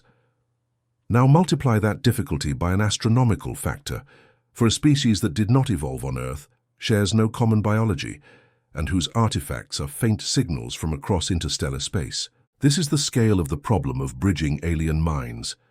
It's not just about deciphering a language, it's about trying to glimpse into an entirely different way of experiencing and conceptualizing reality. The first message received might be a string of seemingly random pulses, or a complex mathematical sequence, or something so utterly unexpected that it takes decades or centuries for us to even begin to fathom its meaning, if we ever can. Yet, the very possibility, however slim, that we might one day engage in such a cosmic dialogue is one of the most powerful drivers of our curiosity. Let's imagine just for a moment that the great silence is broken. A signal is confirmed, contact is made. The implications would be world-altering, ushering in an era of unprecedented discovery and perhaps profound trepidation. But beyond the initial shock and excitement, what would be the greatest practical and intellectual challenges in trying to establish meaningful communication and truly understand an extraterrestrial intelligence? This moves us from the if of contact to the how of comprehension. Would mathematics truly be a universal language, as often suggested? Or is that an Earth-centric, even human-centric assumption that might not hold true for a mind that evolved on a completely different world, with different sensory inputs and evolutionary pressures? The argument for mathematics as a universal language is that fundamental mathematical truths, like 2 + 2 = 4, or the properties of prime numbers, or geometric ratios like pi, are thought to be inherent to the structure of reality itself, independent of biology or culture. If an alien civilization has developed technology, they must have some grasp of physics and engineering, which are deeply rooted in mathematics. So starting with simple mathematical sequences or concepts seems like a logical first step. However, the way mathematics is conceptualized, symbolized, and applied could be vastly different. Their number sense or their way of perceiving patterns might have a different foundation. While basic arithmetic might be common, the path to more abstract concepts could diverge wildly. How could we possibly convey abstract concepts that are deeply intertwined with human experience, such as emotions, love, fear, joy, ethical principles, good, evil, justice, or complex cultural values, art, music, philosophy, across such a vast interstellar and interspecies divide? These are not easily reducible to simple mathematical formulas. Our emotions are shaped by our neurobiology, our evolutionary history as social primates, and our specific terrestrial environment. Our ethics are a product of our societal development and philosophical traditions. Would an alien species, with a completely different biology, evolutionary path, and societal structure, even have analogous concepts? They might have their own rich inner lives and complex social rules, but they could be so fundamentally different from ours that direct translation is impossible. Trying to explain beauty in a sunset to a being that lives in perpetual darkness, or the concept of sacrifice to a solitary species that doesn't have kin selection, illustrates the immense challenge. What if their sensory experiences, for example, if they see in different parts of the electromagnetic spectrum, or primarily sense the world through echolocation, magnetic fields, or chemical traces in the air, olfaction, shape their entire worldview, their metaphors, their art, and their understanding of reality in ways we can barely comprehend. Our language and thought are deeply metaphorical, often drawing on our primary senses. We see a solution, grasp an idea, feel warmly towards someone. If an alien species' primary sense was, say, detecting subtle electrical fields, their entire conceptual framework for understanding the universe could be built around metaphors of flow, charge, and potential, which would be utterly alien to our visually and tactilely dominated perception. Their art might be intricate patterns of electrical discharge, their music complex modulations of magnetic fields. To them, our visual art might seem like meaningless blotches, and our music like random noise. What are the potential existential risks and unparalleled rewards that could come from such an encounter? The rewards are almost unimaginable. Access to new knowledge about the universe, physics, biology, perhaps even solutions to some of humanity's most pressing problems like disease, energy, or environmental sustainability. It could spark a new renaissance in human thought and creativity. The risks, however, are also significant and have been a staple of science fiction for good reason. A vastly superior civilization might view us as insignificant, a nuisance, or even a resource to be exploited, intentionally or unintentionally. There's the risk of cultural contamination. Our own societies being destabilized by exposure to vastly different or overwhelmingly advanced alien ideas and technologies. There's also the more subtle risk of misinterpretation leading to conflict, even if both sides have benign intentions. As Stephen Hawking and others cautioned, making our presence known to potentially much more advanced civilizations might be a gamble. Who would or should speak for all of Earth in such a scenario? And how would humanity collectively decide what to say, or even whether to reply at all? This is a thorny geopolitical and ethical question with no easy answers. Currently, there are no universally agreed-upon protocols for who would manage contact or formulate a response on behalf of the entire planet. Would it be individual nations, scientific bodies, the United Nations? The decision to reply and the content of that reply would have consequences for all of humanity, yet achieving a global consensus on such a momentous issue in a timely manner seems incredibly difficult. Different cultures and ideologies would likely have vastly different views on the appropriate course of action.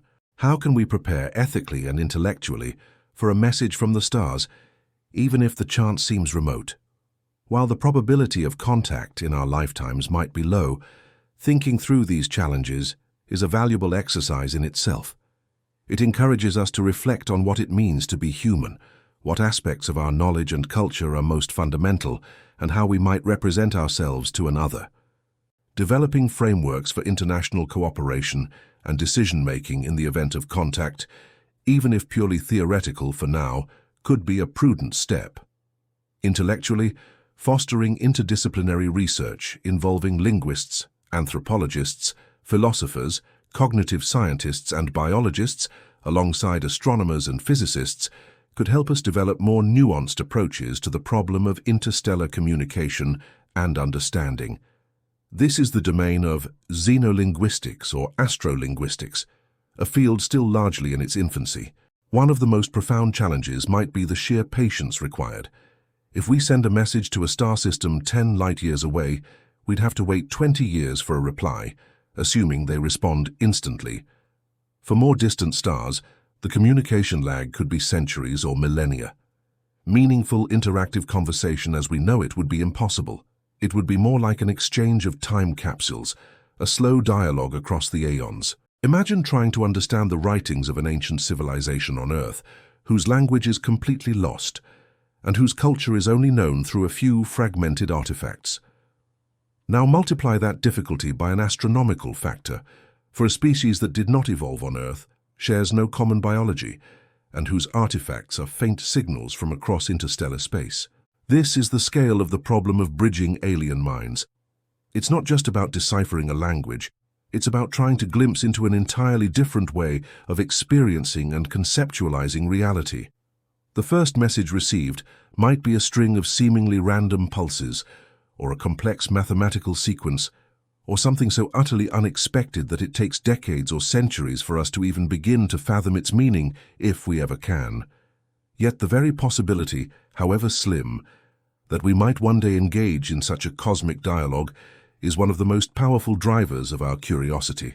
As we draw these threads together, from the first stirrings of chemistry on a young Earth, to the search for habitable worlds and the perplexing silence of the cosmos, to the challenges of understanding an alien mind, we begin to glimpse a larger picture. Let's reflect now on how life, in all its potential forms, from the simplest microbe to the most advanced hypothetical civilization, might be an integral and perhaps even an inevitable part of the universe's ongoing evolution, woven into its very fabric. Is life a rare and precious accident, a statistical fluke unique to Earth, or perhaps a handful of other isolated, lucky celestial bodies? Or is it a common, perhaps even an expected outcome of cosmic evolution when the right conditions, available energy, appropriate chemical building blocks and a suitable solvent like liquid water, converge for a sufficient duration? This is one of the most fundamental questions in astrobiology, and indeed in philosophy. If life is a rare accident, then our existence is extraordinarily special, and our responsibility to cherish and protect life on Earth becomes even more profound, as we might be the sole bearers of consciousness in this vast cosmic expanse. The universe, in this view, is largely sterile, with life being a tiny, improbable flicker in an overwhelming darkness. But what if the alternative is true? What if the universe possesses an inherent tendency towards increasing complexity, with life being one of its most intricate and fascinating expressions? Think about the evolution of the universe since the Big Bang. It started as a hot, dense, simple state of energy and fundamental particles. Over billions of years, gravity pulled matter together to form stars and galaxies. Within stars, nuclear fusion forged heavier elements from lighter ones. The very carbon, oxygen, nitrogen, and other elements essential for life as we know it. These elements were then dispersed into space through supernova explosions, enriching interstellar clouds from which new stars and planetary systems formed. This is a story of emergent complexity, of simple beginnings leading to increasingly organized structures. Is it such a great leap to imagine that, on planets with the right mix of these stellar-forged elements and suitable conditions, chemical evolution would naturally continue, leading to self-replicating molecules and eventually to life? In this view, life isn't an accident, but rather another step in the universe's unfolding process of complexification. How does our growing knowledge of physics, chemistry, and biology inform our views on life's place in the cosmos? The laws of physics and chemistry are understood to be universal. They operate the same way in distant galaxies as they do in our laboratories. We see organic molecules, the building blocks of life, forming naturally in interstellar clouds, in meteorites, and on comets, as we've discussed. This suggests that the raw materials for life are not unique to Earth but are widespread. Biology, through the study of extremophiles on Earth, has shown us that life is incredibly tenacious and adaptable, capable of thriving in environments we once thought were completely inhospitable, from the boiling water of hot springs to the sub-freezing brines beneath Antarctic ice, from highly acidic or alkaline conditions to areas with intense radiation or crushing pressures. This resilience hints that life, once it gets started, can find ways to survive and even flourish in a vast range of planetary conditions. What does the sheer existence of life, even if we currently only know it definitively on Earth, tell us about the nature of the universe itself? It tells us that the universe is not static or inherently meaningless, but is capable of producing systems that can observe, understand, and even marvel at it. We are, as Carl Sagan famously said, a way for the cosmos to know itself. The fact that a collection of stardust, through billions of years of evolution, can assemble itself into a being capable of pondering its own origins and the nature of reality is, in itself, a profound statement about the potential inherent in the universe's fundamental laws and constituents. Whether this potential is realized frequently or only very rarely is the question we are still trying to answer. If life is indeed widespread, what staggering diversity of forms might it take across countless worlds, adapting to an unimaginable array of environments? We've touched upon alternative biochemistries, life in subsurface oceans, and the vast differences that alien evolutionary paths could produce. Imagine planets with higher or lower gravity, leading to creatures with vastly different skeletal structures or modes of locomotion. Imagine worlds with multiple suns, leading to unique circadian rhythms and perhaps life forms capable of utilizing different wavelengths of light. Imagine beings that have evolved senses we cannot even conceive of, perceiving aspects of reality to which we are blind. The tree of life on Earth is already incredibly diverse, from microscopic archaea to giant sequoias and blue whales. If life has arisen independently multiple times, or if it has spread and adapted to myriad different environments across the galaxy, the resulting cosmic menagerie would likely dwarf anything we could currently imagine. Could there be a galactic ecosystem, or even a community of civilizations that we are not yet aware of, perhaps interacting in ways we don't perceive? This is a more speculative extension, touching on ideas related to the Fermi paradox solutions. If advanced civilizations are common and long-lived, they might form networks or engage in galactic-scale engineering or communication that is either too subtle for us to detect or operates on principles beyond our current understanding. Or perhaps the galaxy is more like a series of isolated islands of life, each evolving largely on its own. The truth could lie anywhere along this spectrum. What is humanity's ultimate role in this grand cosmic unfolding? If life is rare, our role might be to act as careful stewards of the only known spark of consciousness, perhaps one day even to spread life to other barren worlds. If life is common, our role might be to eventually join a galactic community, to learn from others, and to contribute our own unique perspective. Regardless, the quest to understand life's origin and its place in the universe seems to be a deeply ingrained part of the human spirit, a drive to explore, to question, and to find meaning in our existence against the backdrop of an immense and ancient cosmos. Think of the universe as a vast, fertile garden. The seeds of complexity, the fundamental laws and particles, are sown everywhere. In some patches, where the conditions are just right, habitable planets, these seeds sprout and grow into various forms of life. Some of these plants might be simple grasses, microbial life. Others might grow into towering trees with intricate branches, complex multicellular life. And perhaps a few even develop the ability to observe and tend the garden itself, intelligent, self-aware life. Scientists still debate how fertile this cosmic garden truly is. Is almost every patch capable of sprouting life, or are the conditions so specific that only a few rare spots ever bloom? The answer will shape not only our understanding of the universe, but also our understanding of ourselves.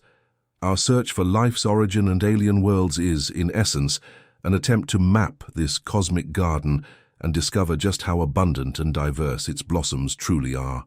As our journey through these cosmic questions begins to draw towards a gentle close, let's pause and acknowledge the profound mysteries that continue to beckon us forward, the enduring queries that fuel our relentless search for origins and for company among the stars. What are the most significant, still unanswered questions that gnaw at the heart of abiogenesis? How exactly did that remarkable transformation from non-living chemistry to the first living cells occur on our own planet, some 4 billion years ago? We've explored theories about the primordial soup, the RNA world, and deep-sea vents, but the precise sequence of events, the specific chemical pathways, and the exact environmental crucible that nurtured life's first spark remain shrouded in the mists of deep time. Was it a singular, improbable event, or a series of more probable steps that, given enough time and the right conditions, were almost bound to happen? How did the first self-replicating molecules become encapsulated within protective membranes to form the first protocells? How did the complex machinery of translation, the process of reading genetic information to build proteins, first evolve? These are not just details. They are fundamental pieces of the puzzle of our own existence. Which upcoming space missions, new generations of powerful telescopes, or innovative laboratory experiments hold the greatest promise for breakthroughs in astrobiology and the search for life beyond Earth? We've mentioned the James Webb Space Telescope, which is already providing unprecedented views into the atmospheres of exoplanets, searching for those telltale biosignatures. Future missions like NASA's Europa Clipper will give us our closest look yet at Jupiter's icy moon and its hidden ocean. The Nancy Grace Roman Space Telescope will conduct vast exoplanet surveys, potentially finding thousands more worlds. On the ground, the next generation of extremely large optical telescopes will have the power to directly image some nearby exoplanets and analyze their light in even greater detail. In laboratories, scientists continue to simulate early Earth conditions, exploring new chemical pathways for abiogenesis and creating synthetic forms of life or lifelike systems to better understand the fundamental principles of biology. Each new instrument, each clever experiment, brings us a little closer to potentially answering these age-old questions. How does the persistent, ongoing search for extraterrestrial life, whether microbial or intelligent, continue to influence our philosophy, our art, our literature, and our collective understanding of humanity's place in the vast universe? The quest is more than just a scientific endeavor. It touches something deep within the human psyche. It forces us to confront our own solitude or potential connectedness. It inspires countless stories, films, and artworks that explore the possibilities of alien contact, the nature of otherness, and what it truly means to be human in a cosmic context. Philosophically, it challenges our anthropocentric views, prompting us to consider that we may not be the pinnacle of creation or the only form of intelligence. It encourages humility and a sense of wonder, expanding our horizons beyond our terrestrial concerns and connecting us to a much larger, more ancient narrative. Will we ever definitively know if we are alone in the cosmos, or is this one of humanity's eternal questions, destined to always remain just beyond our grasp, a perpetual source of speculation and inspiration? It's possible that we may find strong evidence of microbial life on Mars or an icy moon in the coming decades. It's also conceivable that we might detect a compelling biosignature in an exoplanet's atmosphere. The detection of an unambiguous technosignature from an advanced civilization would be, of course, transformative. However, proving a negative, that life exists nowhere else, is virtually impossible. The universe is too vast. So, even if our searches continue to yield silence, the question will likely linger, a cosmic what-if that drives future generations to keep looking, to keep listening. Perhaps the mystery itself is part of what makes us human. What profound shifts in our understanding of ourselves and the universe would occur if we were to find even simple, microbial life beyond Earth? The discovery of even a single, independent instance of life elsewhere would be revolutionary. It would demonstrate that the origin of life is not a unique to Earth fluke, but a process that can happen on other worlds. This would imply that life is likely widespread throughout the universe. It would transform biology from the study of a single instance, Earth life, into a truly comparative science. It would provide a new context for understanding our own evolution and the fundamental principles that govern living systems. It might even offer clues about our own distant future or the potential for life to adapt to extreme conditions. How do these grand cosmic questions about where we came from, what else is out there, and what our ultimate destiny might be, fuel our innate human drive to explore, to understand, and to push the boundaries of our knowledge? Curiosity is a hallmark of our species. From the earliest humans who looked up at the stars and wove stories about them, to the scientists today building incredibly complex instruments to probe the cosmos, this drive to know is relentless. These questions are among the biggest and most fundamental we can ask. They challenge our intellect, ignite our imagination, and give a profound sense of purpose to our scientific and creative endeavors. They remind us that there is always more to learn, more to discover. And finally, what responsibility do we bear as perhaps the universe's current self-aware observers in our local corner of the galaxy to cherish and protect the life we know on this precious blue planet, given its potential cosmic significance? Whether life is rare or common, the life on Earth is the only life we can definitively protect and nurture. It is an unbroken chain of existence stretching back nearly 4 billion years, an incredible tapestry of biodiversity and interconnectedness. Recognizing its potential uniqueness, or its status as one example of a cosmic phenomenon, imbues us with a profound ethical responsibility. Our actions have global and potentially even cosmic consequences.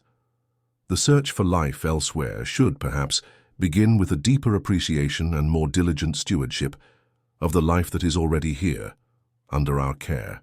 These enduring cosmic queries are not meant to be answered quickly or easily. They are invitations to ponder, to wonder, and to dream. They are the gentle nudges that keep our minds reaching for the stars, even as our feet are planted firmly on the earth. They are the soft background music to our own brief existence, reminding us that we are part of something far larger, far older, and far more mysterious than we can fully comprehend. And now, as these cosmic questions gently fade into the quiet of your mind, let the vastness of space cradle your thoughts. We've journeyed from the fiery birth of our planet to the silent, icy moons of distant giants, from the first tentative spark of life to the grand unanswered query of whether other minds gaze out upon their own starry skies. We've pondered the delicate dance of molecules that allowed life to begin, and the immense challenges of bridging the gulf to worlds and beings utterly unlike our own. The universe, with its billions of galaxies, each harboring billions of stars, remains a place of profound mystery and breathtaking possibility. The questions we've explored tonight are but a few whispers from that immense cosmic ocean. Know that the search for answers continues, driven by that insatiable human curiosity, that deep-seated need to understand our place in the grand scheme of things. Whether we are alone or part of a vast cosmic tapestry of life, the journey of discovery is a noble one. Allow your breathing to deepen, to find a slow, easy rhythm, like the gentle ebb and flow of a cosmic tide. Let go of the complexities and hold on to the sense of wonder. The stars will continue their silent vigil. The planets will continue their ancient orbits, and the great questions will remain, inviting new dreamers, new explorers. For now, all that matters is your rest, your peace. The universe will wait. Sweet dreams.